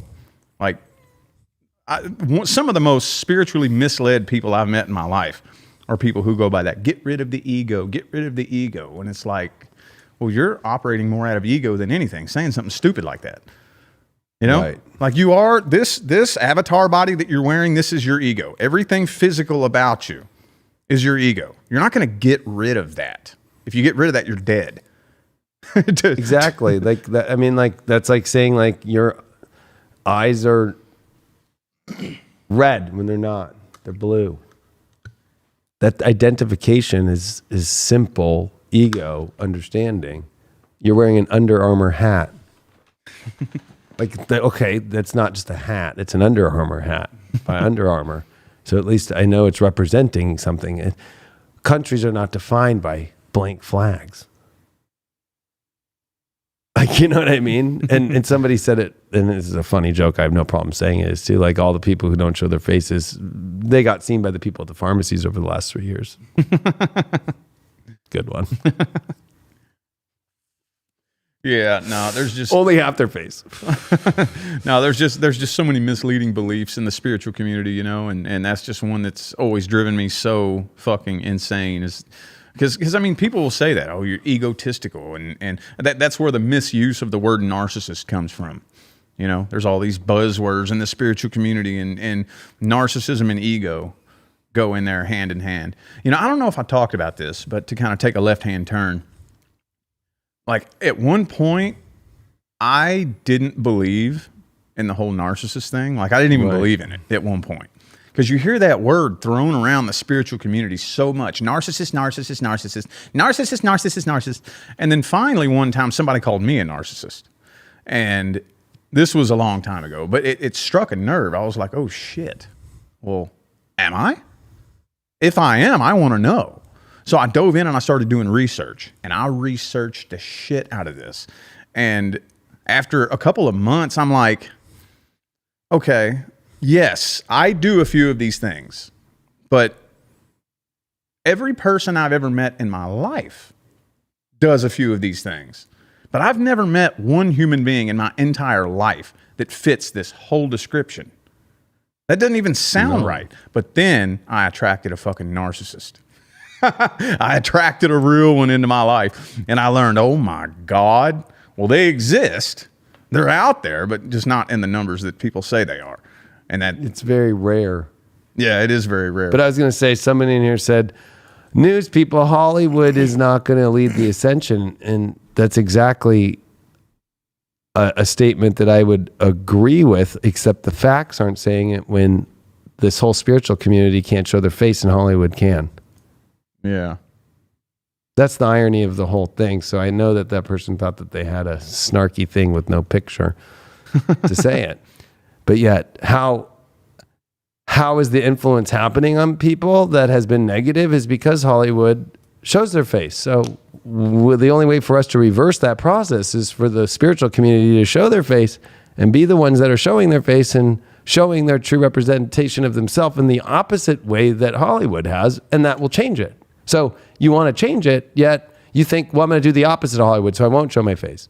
No, it's more like there's a common denominator of you got here, you got a vessel, you got a voice, you got a throat chakra, you got your chakras to use, and it's how it's being used. It's not doing what they're not doing literally play by play. That would be like saying, we're going to fucking win this war by not participating as they come into your house and stomp on your face. Yeah. And I'm not telling you to go do that, but I'm just trying to say that you have to realize in life, you're trying to change a system while not showing yourself. Like, how is that going to happen? If anything, they use that knowingly and will not even bring this up. They've been advocating for you to not show your face forever. They continue to. They told you to wear a mask. They told you to not go to a fucking restaurant. They told you to stay 6 feet away from everybody. So, like, you're buying their program. You're buying their program. So if you want to keep buying their program, go ahead. We're not afraid to talk about the real shit, because at the end of the day, I don't know how anybody's going to ever get to this place, because if you're a faceless person, this door isn't opening the door to your knocks. Nobody's going to open the door to a person who puts up at the peephole because you're a creep with a picture of some weird thing that you already stole off the internet, off Google, off somebody else who made it. 99% of it too is nothing that you made yourself, right? It's always some weird like GIF that you found on something that you, and somebody else's artwork that you made. So already now you're fucking the artist over and identifying yourself as the artist rendition of who you think you are. Yeah. So think of that like in every way, like how you're completely screwing the whole program up and giving them more power by allowing them to only be the ones that show their face. Like, and then in the spiritual community, there's just like, let's be real. There's only about from all the 10 years plus I've been doing advertising, it's really sad, but it's close to about 2 million people to 3 million people in America. And around the world, it's probably like 5 million, 6 million that actually participate in the, what I would call this new age spiritual movement. So, and then you really only have, I mean, there's like, let's say 50,000 to 100,000 accounts on YouTube with tarot and astrology and all that spiritual shit. So then again, it's getting to a 1% thing again. I was about to go there. Yeah. That's exactly what I was about to say, is that like the point that you made a minute ago is that how is Hollywood influencing people? They influence by showing their face. The overwhelming majority of the members in the spiritual community show up where? In the comment section. So do you think you're going to get somebody to rethink their whole life writing a big comment with no picture? I would at least, if I was going to write a big comment, I would at least have my picture and a channel with some videos on it. So they can say, oh, who is this guy? Go click on it. Oh, okay, well, there he is. You know, like whenever I see a comment with no picture, I have no clue who you are. Like just subconsciously, I just tune it out. Like you may as well not even be a real person. And you might not be. You might be a bot. There's lots of AI bots on there too. And I think the majority of those AI bots that they use, they don't have pictures. No. Well, it's funny too, because if you even say that, then it actually gets those people who aren't AI bots pissed. I'm not an AI bot, but I'm too afraid to still show who I am. And that's it's always those people. Even the FBI told me it's always those people. Always those people. They told you what? That it's people with no pictures on their profile. Oh, you weren't here last year when somebody sent an email to the Orange County Sheriffs of Florida. They live on the other side of the continent. We actually I know who the person is now, and they started going crazy just recently sending me crazy emails. But they sent an email to the wrong police department. I live in Orange County, California, Orange County, Florida. So they just were dumb and just went Orange County, and they sent where it's on the report, like, or tell us something. You put in your own email. So they put my email in, and they put my info, which is like my website, like general info, right? At theleoking.com. Put the subject, I kill people or whatever. And it's this long email about how I killed some hookers in LA. I'm going to kill my family. I'm going to kill everybody on my block. I'm going to kill myself, yada, yada, yada, right? Fucking sent it to the fucking Orange County Sheriff's Department, and it sends me an email right back. Well, I was doing my show live with Natalie, right? While they did this. So like 3 hours after the show, we went in to go post the show, and my email popped up, and I'm like, what's this? Like, I'm going to kill myself with my email? And it's the Orange County Sheriff of Florida saying, oh my gosh, like, it doesn't say anything except like, here's your email that you sent us. Yeah. So I wrote back to him, said, this is not me. I live in Orange County, California. I have a lot of weird stalkers out there. You can look that I was live at the time that this email was sent. This is my network, High Vibe TV. Here's my phone number if you want to call me to talk about it. Little did I know, they sent that to the FBI. The FBI contacted Huntington Beach Police and where I used to live in Costa Mesa, and both had SWAT teams waiting at both outside the studio and my apartment without me knowing, until they looked at IP addresses and went, this is an international IP address. Yeah. Let's back off. Let's send a couple agents tomorrow to his studio. I wasn't here. The Ring doorbell hit. The FBI agent showed up, left me a voicemail on my Ring doorbell. Then they fucking went to my stepdad, because he's across the street, and got in touch with him because they know everything about you. It's crazy. Yeah. And then I had to talk with them and go through a vetting aspect. And even though they knew I didn't do it, they vetted and asked me crazy, weird questions to just know I'm the truth because they know everything about me already. They already had gone through all my phones and everything without even knowing. They watched me for a week. But now I have poison ink on my name, right? So if anybody tries to call a police department and say it's me or whatever, and then I'm going to kill myself or do something, that they already have vetted me knowing that I'm not going to do that and that it's a stalker out there. And one of the things that they told me is that those stalkers don't show their pictures. So everybody out there that doesn't have a picture and says something, I don't even take credence because I'm already like, one, they're a stalker. Because what's crazy is you might think it's a guy, you might think it's a girl. It's usually not what you think it is. Really? There's also people in all these countries that sit there with like 8 computers and just go around to random accounts and just make up different account names, and they intentionally just write the craziest shit to get people upset, and they get paid a lot of money. Yeah. I learned a lot from that experience last year. Yeah. But it was humbling in the sense of like, damn, like I've gotten to that point in my life where the FBI is showing up at my fucking work and they've got SWAT teams outside and they're fucking vetting me, and they saw my fuck Biden stickers and all that shit. And I was like, is it cool? Like all that. They're like, yeah. They're like, 99% of the FBI is all cool. It's that 1%. I'm like, okay, cool. So like, I wouldn't just say that either. People know it's on my Instagram. It's still on my Facebook, all that I went through. And then they asked me to take down the video I put on Ring Doorbell to protect myself because I didn't know if the FBI was going to try and put me under some crazy situation. Yeah. And they asked me to take that down, so I did. But that's how gnarly it is out there. And people want to act all day like this shit's easy and fun and all that shit. It's like, good luck. Like, have some fun. Yeah. And especially dealing with people out there who are going to try and, fight and act like they're somebody when they can't even show their picture, and they're using a GIF of somebody else's artwork and thinking that they're doing divine work or that they're right when they're doing the most unrighteous thing there is by lying who they are and using somebody else's likeness, art, whatever it might be. And just, they're that shitty in their life that they have to just go on Google and type whatever their artwork is they like about something, steal it from the artist through Google, and then put that up on their picture and think that they're righteous. It's like probably the most unrighteous thing there is in the world, actually, and the fakest thing. We wonder why this world's slipping into darkness every day. It's having to do right in front of your face with the people that you continue to back up and defend that are doing these kind of things.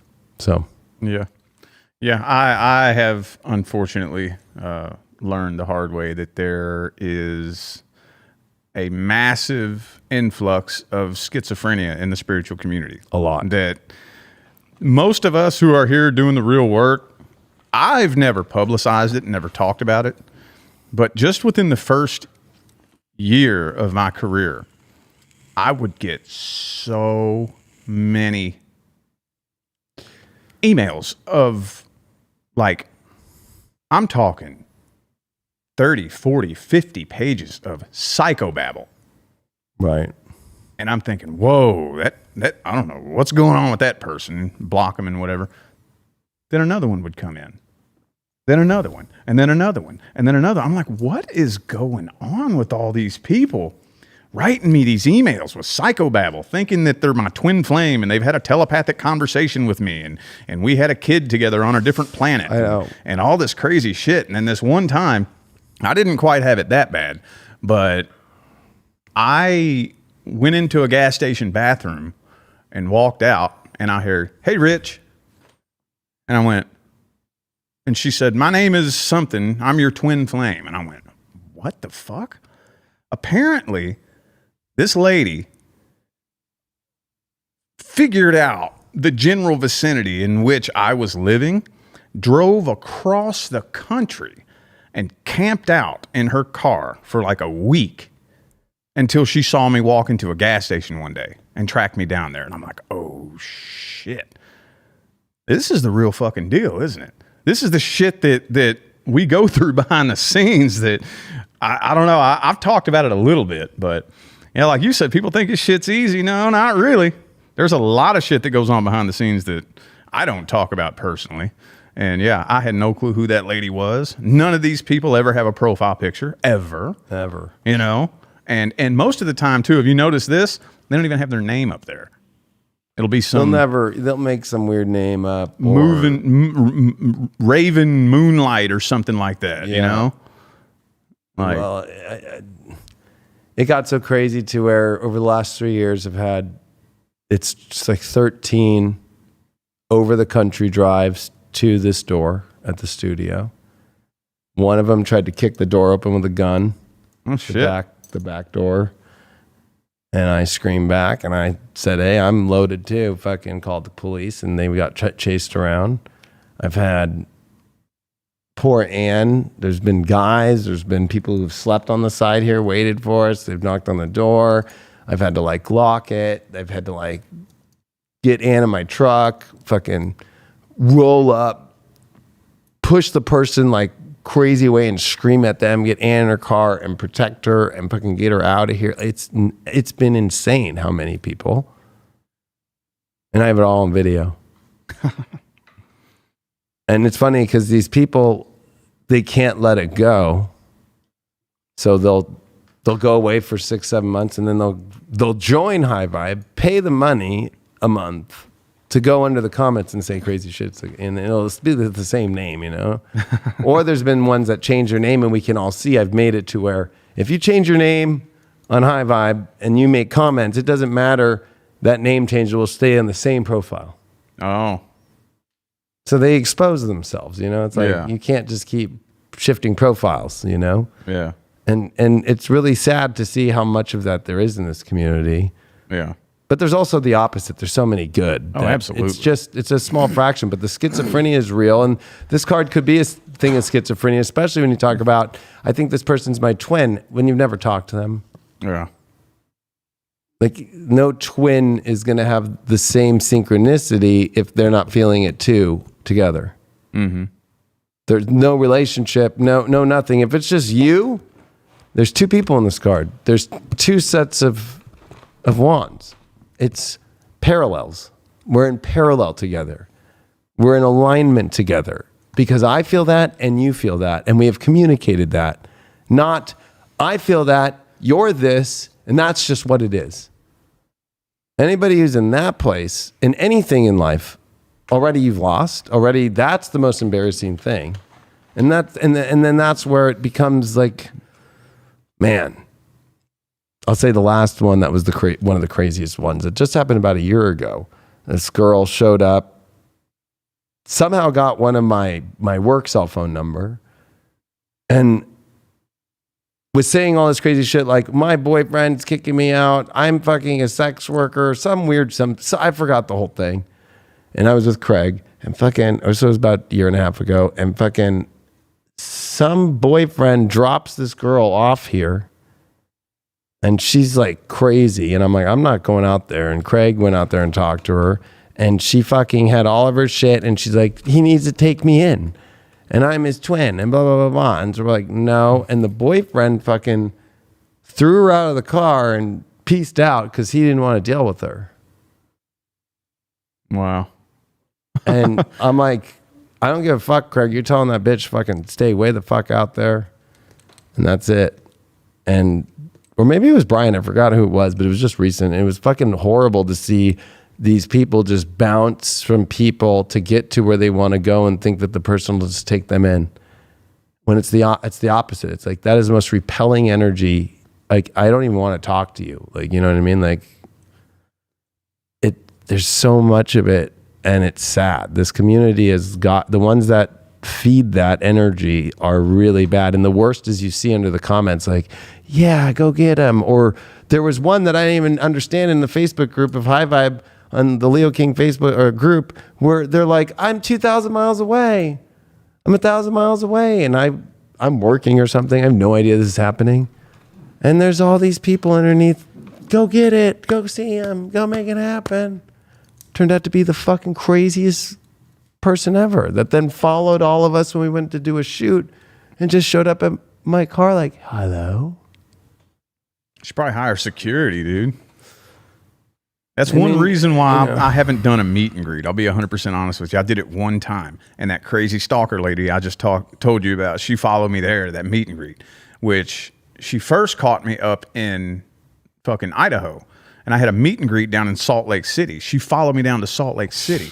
So that's the reason why, like, people are always asking, do a meet and greet. And I'm like, no, I don't want to. Because I'm too paranoid, of crazy people. But I'm thinking, like, if I ever do, or like, I don't know if you've ever thought about maybe like any event that we do. Do you think it would be a wise idea to hire security or like what? Because I'm since we're talking about it now, this is something I don't normally bring to the public, but it creeps me out. It freaks me out. That's one of the things about this job that has me looking over my shoulder a lot. I mean, I've learned that it's only a small amount, and the way that you just deal with them is, I mean, when you sell tickets for it, like if they pay the money, like, okay, nobody's allowed at the door to buy a ticket on site. And when they walk in, we have people that are there. And if you are energetically weird, then we'll just say, and we say in the ticket, like, we have the right to refuse you and refund you if we want. And you can sense it. It's very easy to sense. And we ask them to leave. I mean, thank God it hasn't been anybody really crazy, but you can't be afraid to do this light work. I feel like that's the thing. So I'm not scared. Like, I'm still here. People know where the studio is. You can't hide that as a S corporation. You can't hide that unless I'm a Delaware corporation like Biden. Yeah. That's the only way you can hide it. Yeah. And you can't hide yourself to be a spirit. People are like, oh, just go do high vibe from your house. It's like, you think I'm going to bring that to where my child's going to be and all that shit? Yeah. And also, you can't do an app and do it from a house. You have to have a corporate location and all that shit. So people really can't be afraid. You can't be afraid of all the things that come with it, because it's funny. That's why people are now giving the excuse of like, that's why I don't have a picture up. It's like, come on, nobody gives a fuck about you because they don't know who you are yet. Yeah, they're going to track you down by your picture. So, yeah. But I tell you, here's another one that happened to me. I think I told you this. When we first moved here to California, of course, I'm taking pictures and videos and whatnot. And then somebody popped in the comment section on Facebook and said, that house looks familiar. And I responded and said, yeah, well, I mean, they all look the same in this whole neighborhood. I'm sure you've seen one like it. And then this motherfucker responds with pictures of him in my house and in my backyard. And I'm like, oh, fuck. Oh, shit. Some random ass motherfucker out there, some random fan used to live in my house. That's crazy. Block. I blocked the motherfucker. You shouldn't have said something like that. You think I feel comfortable now? Yeah. I don't feel comfortable fucking putting anything on my damn Facebook with some random ass person that fucking used to live in this house. You should have kept your mouth shut, dude. Yeah, they know every little corner of the way to get to the side yard and what to jump and what time, and that's weird. Mm-hmm. But I think, you can't be scared, but that's the whole thing. I think, you know what? I think what we've brought up with this card is how many underlying fearful things there are that come with when your guides pull you to the right place. But I think that it's the clarity that it's also, when it's about your individual life and self and it's spirit calling you, yes. But if it's about somebody else, that other person has to be involved too and be communicated with and in a proper form. And you just can't make an assumption. And that's when you're schizophrenic. Yeah. Or when you think someone's evil and you don't know, when there's no evidence and you're just coming up with it in your mind, or you think somebody's this in a positive way and you don't know. Like, that's the whole authenticity of the true calling. And that's what a rite of passage is, like, it's difficult. I mean, I would, I to be honest with you, I would hate to be somebody who would be in a Pope mobile as an astrologer. That would be weird. Being a what? A Pope mobile. The Pope goes around in the glass fucking. Oh, yeah. With all the bulletproof glass. Like, that to me is just so fucking weird, Yeah. It's just like, that's not that spiritual to me either. It kind of is like, kind of creep ball to me. So, it's just like, take the fucking courage in life to not, I'm not afraid of people. Like, if I'm going to go down because of somebody that way, then, hey, at least I left my mark and I made my spiritual work out there, and it'll live on through that, and people will probably remember it more. We're all going to go some way. Yeah. I mean, so, but I don't think that's the way. I already know in my heart that's not the way I'm going down. Because I already feel that.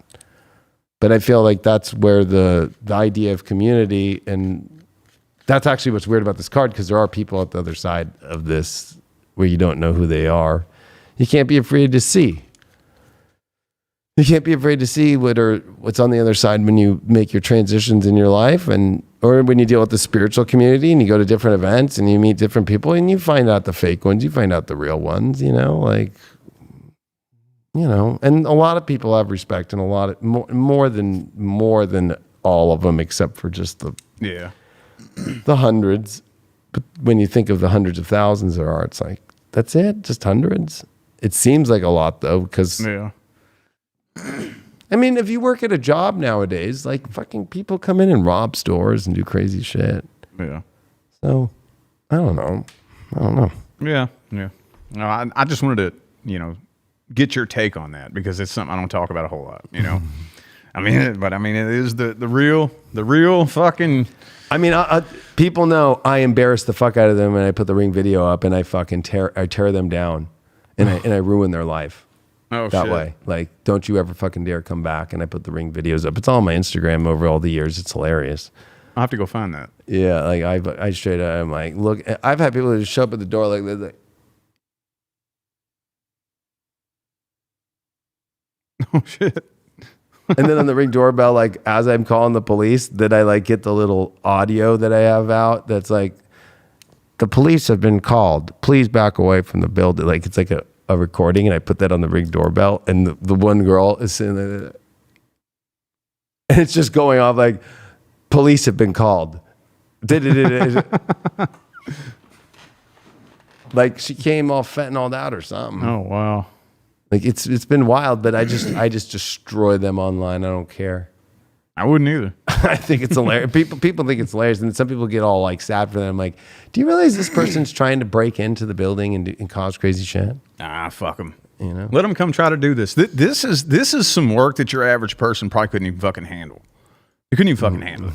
Like, your average person, like, to do real light work, to do real spiritual work with a mass audience, and people just don't understand the type of energy you have to bring to the table if you're doing the real work. Now, we all know that as far as those of us in the spiritual community who are public figures, yes, there's lots of them that aren't here doing the real work. They're in it for their own gratification, money, popularity. But those of us who are here doing the real work with, an intention to actually help others, I don't think a lot of people understand what we have to bring to the table. And that's why, like, earlier when I saw you were a little bit stressed out, I was like, I totally understand that feeling. Like, it's a lot. This work, real light work, is a lot. People say, I want to be a light worker. Well, key word is worker. Right. People hear light and they think it's an easy breezy walk through the park. That's why I don't promote anybody anymore. Well, I haven't a long time. Right. Because every time I promote somebody, it's like, oh, you're a badass tarot reader. I'm gonna boost your name out there, and then I'll send people, and then it's like they get all these readings coming in, and then they're not doing the people's readings. It's like, what the fuck are you doing? Or they don't care about the people, or they don't. Yeah, it's like, dude, this is a fucking job. This is a business. Like, just like you get your ass up and go to work every day, you got to be your own boss. You got to do this shit. You got to bring like as much value to the table as you can. And I've seen it. I'm not just like assuming. No, I've witnessed people get into this line of work and then they fold and they break because it's too much for some people. Somebody in here was saying they don't think that our conversation's staying with Four of Wands, which I think it is. I feel like it is the passageway. It's a rite of passage into the spiritual work too. Like all these kind of things. But what we were describing earlier too is people create this as a conception, like welcome home. This is your twin flame when it's not. Mm-hmm. Too many people will pull this card and be delusional and think that this is welcome home, as you're saying in here. Good luck on your journey. See when you get home vibe. Like, this is not a card that just is an automatic yes without doing a spiritual understanding of what it is, because it will be a divine synchronicity. And if it's about a relationship, it will be felt on the other side and communicated. It will not be you approaching the person in a crazy way, a stalker way, or doing some crazy thing. Or we can feel this way about people like Rich just said, and publicize them and help them out. And then they don't want to show up for the people. They don't want to do anything. And then they just go fucking use it for the money and then don't do anything and don't conversate with the people. Don't let them know what's going on. Don't do any of the work. Don't put 100% in and fucking just fucking. So I think it's very much on par because I feel like this card was always misread and it can be a card of misreading too. What looks divine when it's not. And also the fears of walking through what is divine. I think more people have more fear of walking through what's divine than the opposite, though. You know? Yeah. They said they don't think this conversation is divine. They were saying it just felt like Seven of Swords. I was just like, that's just... What the fuck? Like, no. Look. See, here's another big problem with the spiritual community. You have to balance the energies. Everybody wants light, fluffy shit all the fucking time. No, you got to balance the energies. Yeah. Like you were saying 2 episodes ago, I think you don't even trust somebody that hasn't gone through their shadow work. Yes. Yeah, it's not rainbows and lollipops all the fucking time. You have to balance the energies. This entire dimension is dualistic in nature. You can't just shine light. When you shine light in the darkness, you expose the darkness when you're shining light. That's chitty chitty bang bang. Like the light was not the candy guy in the town. Yeah. Willy Wonka and the Chocolate Factory is not what you think it is. It's human sacrifice to make the candies that are based off that human that he purposely chose those people intentionally. All this lollipop shit has all been actually the dark. You know what I mean? Like, do you trust the guy in the van trying to sell your kid a fucking ice cream cone? Like, it's the same shit with everybody doing all the emojis of like all that shit. Yeah. And not wanting to face their shadow work or taking something, if you say something that's real and being like, he's dark. It's like, okay. And? Like, hello. That's part of it. And that's the Four of Wands to me is the rite of passage. Like it's on the top of this video and podcast and also synchronicities. Like this is the card of showing a synchronicity and how it's weaved together naturally with the divine earth energy. So it's like, you're right. I don't trust people who haven't been through their shadow. Those are the scariest people in the world to me. The lollipop people who were propped up by their family and never went through anything or were protected and had guardrails around them their whole life. I don't trust them at all because the second that the dark shows something to them, they are going to devour it like a kid who never got food their whole life, you know? Yeah. It's kind of a convoluted path, you know, and that's one of the reasons why I wanted to start this show. Like I was saying last time, to bridge the gap between spirituality and every fucking thing else, you know, and that kind of reminds me. Matter of fact, some lady commented on one of the clips I took out of this show and put it on our Facebook page. And she said something like, cussing is so low vibe, you know? And I don't remember what I said, being a smart ass or something, said fuck off or something like that. Yeah. But it's like, says who? Says who?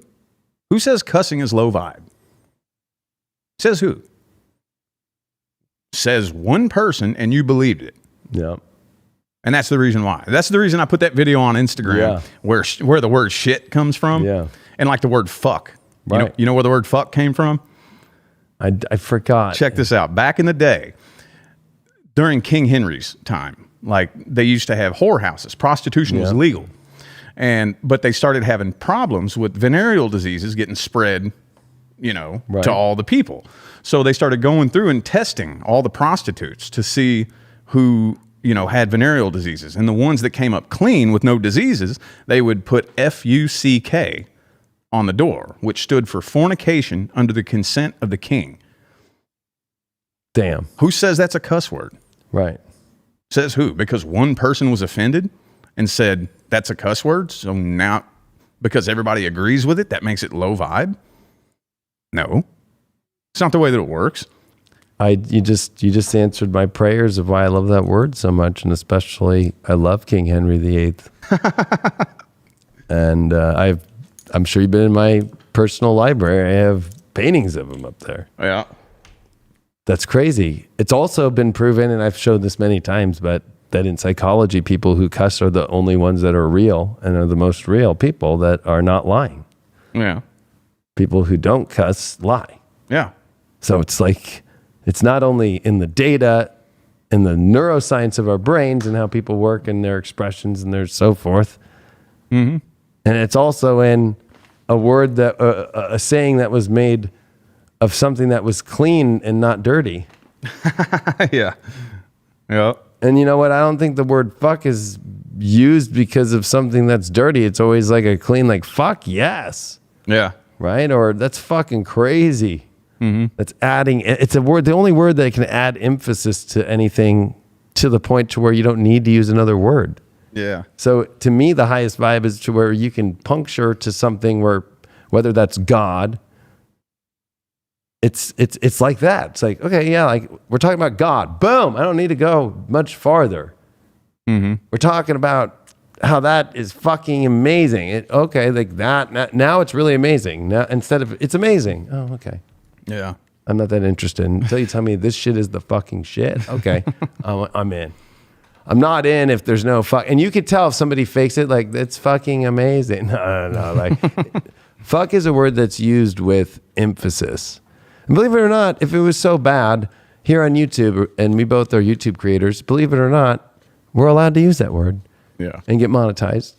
It just can't be in the first 30 seconds of the video. Like, you can't start up the video with like, fuck you! You know what I mean? Like, at the beginning. Yeah, it's the first 30 seconds, yeah.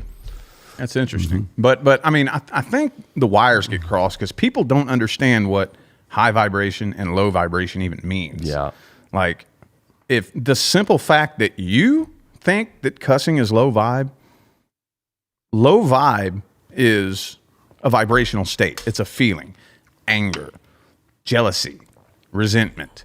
So if you respond to a cuss word negatively, that means you're low vibe. You're the one that chose to respond with a low vibration. Yeah. That doesn't mean the word is low vibe. It's a belief system, just like all these other belief systems we have out here. Like, where does anything come from? Like, who decides who makes up words? You ever gone down that rabbit hole? Like, where did the word lighter come from? You know, you just dig that rabbit hole. So where does the word fuck come from? Or damn, or shit, or all these words? Somebody said it was a cuss word, and you believed it. It's the same thing as everything else. And people just don't understand what a high vibration and a low vibration even is. So that's, again, what I was saying a minute ago. Like, with this show, hopefully we're really starting a movement here so that people understand real spirituality and how to apply it to your actual life. Because there's too many people out here that can sit and listen to me and you have a legit, raw fucking conversation where there's no fake anything here. This is, I mean, there's cameras sitting there, but it's me and live. Me and you were just sitting and talking just like we do, and the cameras are off. You know, and that's real spirituality. Like, and to me, I mean, freedom of speech is why this country was about to get rid of low vibes. The king, ironically, it's a word that came from the king, but it also is the king that tried to shut people up. Why we do have the First Amendment of freedom of speech and freedom of religion and freedom to express ourselves. So the highest vibe thing in the world is to express yourself, not to cut somebody else's expression down. And people are free to not have a picture, right? They're allowed to express themselves that way. It's just that it's okay at the same time to be like, well, are you showing up as yourself or are you showing up as somebody else? When somebody's cussing, they're showing up as themselves. But it's, people are allowed to be free and do what they want. I'm not going to think that they're low vibe if they're not showing their picture, but if they're talking shit and saying that they're righteous, yet they're not righteous enough to show who they are. I mean, one of the biggest things about being a knight in the old days is that if you were going to be in a duel or you were going to get into some aspect, especially men used to duel it out to the death. That was how you dealt with it. And that was actually looked at as a high esteemed thing, right? But you would confront the person and you would show the person and you would look them in the eyes and you would shake hands before going into battle in a duel. So, you know, this world's gotten really fucked up to where it's like no more shaking hands, no more looking at ourselves and talking shit and calling everybody low vibe and I'm righteous and I'm walking in my lollipop land and I'm watching that all day. When really every movie has warned every kid to stay away from people like that. Yeah. And so when people are all crazy about the kids thing right now, and I get it, but people are forgetting about the crazy people out there with no pictures trying to be in lollipop land. Yeah. Two. Add that too. That's so funny that you said that. But no, where'd the card go? Going back to the Four of Wands. Anyway. Well, because I was going to, going back to the Four of Wands. I'm sorry, that's not lollipop land. Like, you know what I mean? That's real land where the universe is calling you towards. It's a rite of passage. And on the other side, you're going to really see what it is. And it doesn't mean that it's all good. It's a good moment of that you're on the path. You're going to be faced with challenges on the other side that we all are. I like how you say obstacles. But I think challenge is a good thing. Challenge is the only way to become, you can't enter a contest and not be the challenger to the situation. You can't win at anything. Six of Wands that follows after the Five of Wands if you're not going to be up to the challenge. Mm-hmm. And so people want to do all the spiritual work and they don't want to go through one challenge. And that's unfortunate. You don't get anywhere. I think this card is, again... It was, I think, the weirdest card for us to do because it's not an easy card. It's a great card. It's much more, I think, of an understanding of a calling to actually walk through, and it's definitely not a for sure end all be all of some physical thing in life or something like that. I don't know. Yeah. No, I mean, that's the reason why I picked it, because it is so general. It's one of those cards in the tarot that, like, I honestly, to be 100% honest, I've been reading this the same way my whole career, but I don't think I ever really took a solid look at the actual textbook definition of it. And even in the tarot course that I have, the book that I used in my tarot course has one definition. One of your books over here has a totally different definition. Right. What you looked up on the internet has a totally different definition. It's so general. So that's the reason why, like, whenever I see that card, it's an open door of opportunity. And yeah, like you said, people are scared to go through the challenge because we're so convinced. Most people, I think, have this little voice in the back of their mind that has them convinced that there's an easy way. And it's like, no, there's not. That challenge, the reason challenge is a good thing is because that's the only way you can be molded into the person you're supposed to become.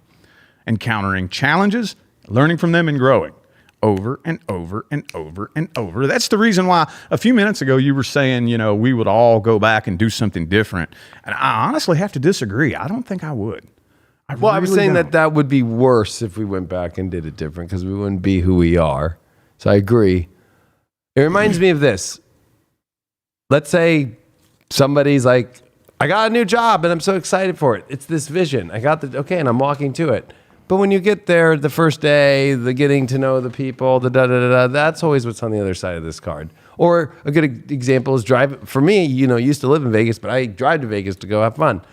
It's like, oh, I'm going to Vegas. It's exciting driving there. Oh, but then once I get to the hotel, even if I valet, I got to pull this shit out of the car. Oh, there's trash in here. The car looks great. There's bugs on it now. And it all changes. It all morphs into a little bit different picture once you get through the Four of Wands. That's the whole like weird thing of it is like, or even like on your wedding day, right? It's beautiful. But then there's like, oh, this person's not here and they're one of my groomsmen and they're late again and you didn't get your tie. You know what I mean? Like there's all these other things that people forget about. It's like some people live in this permanent state 24/7. They don't get anywhere. Yeah.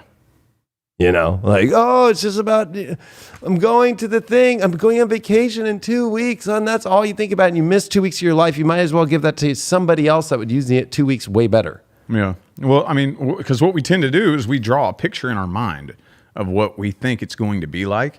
And our imagination typically, until you learn how to use it right, which for me, manifestation taught me how to use it right. But usually somebody who has no idea how to consciously manifest, their imagination is not rooted in reality at all. No. So like the marriage, what marriage is going to be like. Most people don't want to be married. They want to get married. Yeah. Have you ever met somebody like a woman who says she wants to be married? It's like, no, you don't want to be married. You want to get married. You know how I know? Because once they get married, all they want to do is watch The Bachelor or The Bachelorette with their girlfriends. Yeah. And watch that. Mm-hmm. And ignore their husband. To go back into the same illusion of like, let's see if they're going to be together and go through the end of a Disney movie where you don't know what the fuck happens. It just looks so great. And then they just sit there with their girlfriends and like, he's cute, huh? Oh my God. Oh, yeah, no, put that in the dryer. Jeez, I can't believe he always says that. Let's get back to Ryan, who's doing this right now. Oh, I like her. She's cool, but I don't like that bitch. That's how I know. Yeah. That's it. That right there, I always look at that and I'm like, Yeah, I mean, that's what we do with our imagination. You know, we paint a picture in our mind of what we think this reality is going to be like. And I mean, we all do it. I can remember way back in the day, when I would be single and lonely back in the day. Oh, I just want to be in a relationship. I just want to be in a relationship. I just want to be in a relationship. Then I would get into a relationship and be like, fuck, I wish I was single.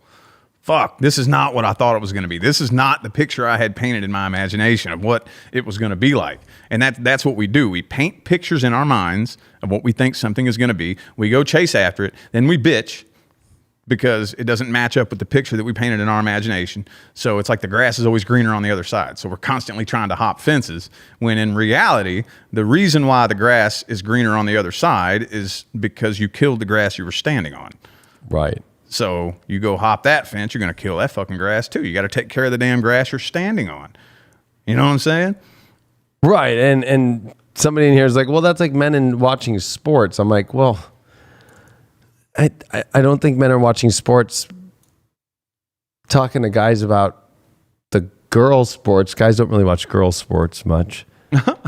Like I just watch the Angels. That's all I watch is baseball because I played baseball. You can even go look at my fucking story on Instagram. Me and my dad filming me playing baseball, pitching. I'm fucking 7 years old. If the guys are watching a fucking thing about hot chicks and fucking, if they're watching Girls Gone Wild, Yeah. and they're married, yeah, I would say like you're a fucking piece of shit. Like, what are you doing? Like, Yeah. it's kind of, number one, that's not even satisfying. Number two, why aren't you with your wife? It's a lot better than that. Yeah.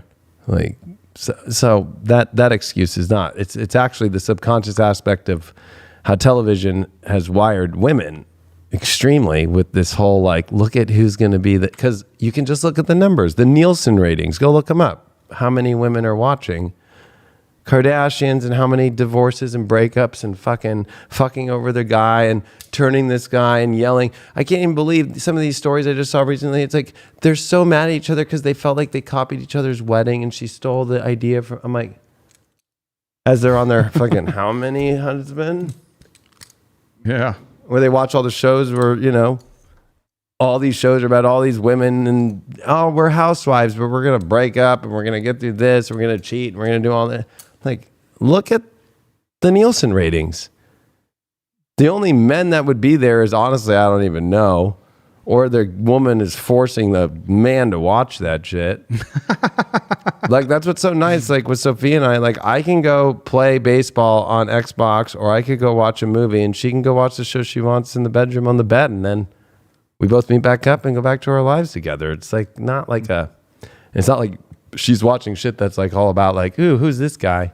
Yeah. Or I'm playing baseball hoping that there's going to be some hot video game looking cheerleader to watch. I don't know who in the fuck would do that, but that would be creepy. Well, I think when it comes to men, like that demon that grabs men up is fucking pornography. Oh, You know? 100%. That's that demon right there, which that's a demon you got to tackle. That's true of all truths. Mm-hmm. I remember when I finally tackled that fucking demon like 6 years ago. And it's like, what the fuck is the point of this? What is the point of this? And like, I thought that was normal to recognize that is a demon attached to you and to get rid of it. And then after that, like so many people that I meet are in relationships and still addicted to porno. It's like, what the fuck are you doing, dude? What is wrong with you? I think a lot of it is it's energy stealing, you know, because that was what I learned through it was like, okay, I just fucking got off 4 times today. I have no more energy to do my work. Right? Yeah. And I'd be like, and then actually I started getting anxiety because it's such a hard hit of fucking stimulation that when it's gone, it's like, well, I guess I got to do it again to get it. And then what you're doing is you're just taxing all of your life force energy out and all of your fucking sacral out. Mm-hmm. And honestly, it's like none of the girls are even fucking doing it because they want to. You can see through that. I remember like being like, why am I watching this? Because you can't ever find anybody that's real. Yeah. That's the other thing too, is you're like, this girl's just doing it and this guy's just doing it for money. This guy's trying to show off. She's just trying to make it, or she's trying to show off, but they're really not really enjoying it. Yeah. So it's even weirder when I looked at it like that. Like, I'm like, this isn't, I don't know. It was in the days when Fleshlight came out, and so I bought a Fleshlight. I fell for that shit. Really? And I was like, I have to clean this thing after using it? No guy wants to get up after getting off and get up and go wash a fucking device. So that was how I got off of it, was like, this is a waste of my time.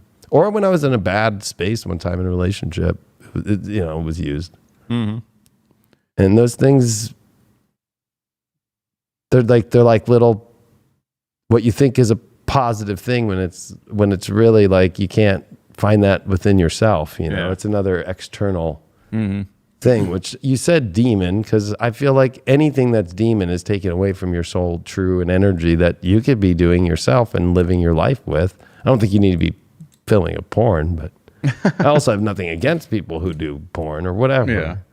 It's just more of like what are you lacking in your life, Especially that's a hard one, because it's one of those things that can warp your mind physically, psychologically, and outlook wise. Although for me, I didn't expect women to be like that or something, like, it didn't fuck my mind up in that way. If more, it was just like I felt sad watching people, like I could be like, oh, this bitch is not happy. That orgasm face right now is, thank God it's done.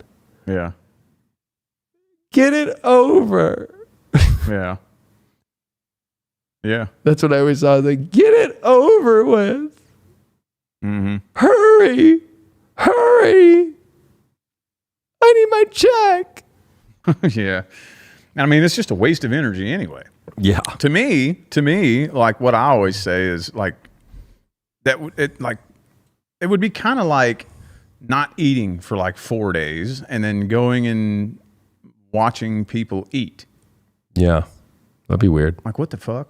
Like people that sit around hungry as fuck watching the Food Network. It's kind of the same thing. Very similar. It's like, what are you doing? Get out there and do it. What is wrong with you? But we get these demons, these entities that attach themselves to us. And like I said, I kind of thought that was normal to realize that, to like get in touch with your demons and understand which ones are like feeding you and whatnot. But I guess that's really not all that normal, because so far very few people I've met on my path, like, because we all have attachments. We all have something attached to us, and like becoming consciously aware of it and battling it, I thought was a normal part of the path. But so many people I meet in the spiritual community have these attachments, and they're not even aware of it. They just identify with it, and they think it's them. Well, it's like the Food Network thing. It's like how sometimes those food shows are like 20 years old now, 15 years old. So that food's been already pooped out, number one. Already gone down and has already been re-put into the water system that you're drinking right now watching this show. And that's the weird part of it, even with porn, right? It's like, okay, like how old is that? How many years ago was that one moment done that you're trying to relive? So it's like almost like a zombification of process of like trying to relive something that already was, and it was somebody else's. That's kind of creepy. It also reminds me, it was a Quentin Tarantino movie where there's it's that strip club that's out in Mexico that they go to, and they don't read the writings on the wall that it's a vampire fucking one. I forgot the name of that movie. Quentin Tarantino's I know what you're talking about. From Dusk Till Dawn, I think. Dusk Till Dawn, yeah. Yep. And fucking like, it's so clear they're vampires in there, yet they're letting the over-sexualization of that moment and the way they are, and then they all get trapped in there and they have to fucking deal with all those vampires, right? It's like very easy to get into those situations, but it's also very easy to pay attention and get out, which the Four of Wands is the inverse of that. Right, not being a zombie fucking place, but being or a fucking place of vampires, but a beautiful place, and that's when you know but you can't get afraid to keep going through. Whereas in the opposite place, when you get in, you better start getting ready to get the fuck out right away. Like there's not even a moment of continuing to be like, well, I feel weird in here. This is kind of vampire-ish. I wonder if they really are vampires. Well, I'm just going to wait and see. Okay. So, Four of Wands can be, that's the weird part. Like Four of Wands can be any door. Mm-hmm. Doesn't necessarily mean it's the best door. It's got to have a spiritual calling, and they'll show themselves that it's good. So if it's somebody trying to offer you something great and they don't have a picture on their fucking social media and they're telling you it's great, it's probably not. Yeah, yeah. That's funny that you said that because, like the Five of Wands is directly after it again, indicating some kind of a challenge or an obstacle. But usually, and I think you hear most people say this, that like whenever a doorway of opportunity opens, usually the one that scares you the most is the one you should probably walk through. And if there's something on the other side that looks very, very tempting, you know, and you got to be tuned in, man. You got to be tuned into that and that's one thing that I think a lot of people are still lacking is being tuned in and trusting themselves. That's what I do more than anything in my line of work is teach people how to trust themselves. Because that's really all. If you have that inner trust and you get rid of that idea that there's somebody or something out here somewhere that knows more than you, that is better than you, you know, you get rid of that, then, I mean, you don't even need guidance. No, you don't. I feel like that sense of survival has to come in. It's like one of those things to where I don't care where it is or how embarrassing it feels if you show up to a concert with all your friends and it's that Four of Wands moment and we're celebrating, we're here to do it, but you feel off and it feels off and you feel like something's going to go wrong. Mm-hmm. Walk away and don't feel bad. If they're your real friends, they'll understand. Mm-hmm. But that's the hard part when people try to force you and be like, no, we came all this way and put guilt and shame off you and you feel weird. And then that's like this weekend, unfortunately, at Beyond Wonderland, which is a rave I used to go to. First time ever, it was up in Seattle, a guy had a gun in the camping area and started shooting into the crowd. How many people felt something weird, but because their friends told them to keep doing it and Four of Wandsing it, and they didn't listen to something, and then they canceled the concert on Sunday, but that just happened this weekend. Wow. And that's new for the rave world. So it's like that just is like what happened with that Astro World thing with fucking whatever his name is, fucking that rapper who had that weird satanic fucking with the fucking mouth and the fucking demonic portal and all that shit, and all those people got trampled and all that shit. Travis Scott.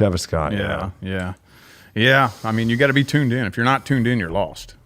And it's actually so simple, but trying to teach people how to tune in, the analogy I use is it's kind of like if you could imagine somebody was born paralyzed and they've never walked before in their life and they're asking, how do I use my legs? How do I walk? Can you explain how you move your legs? No. Can't really put words to that.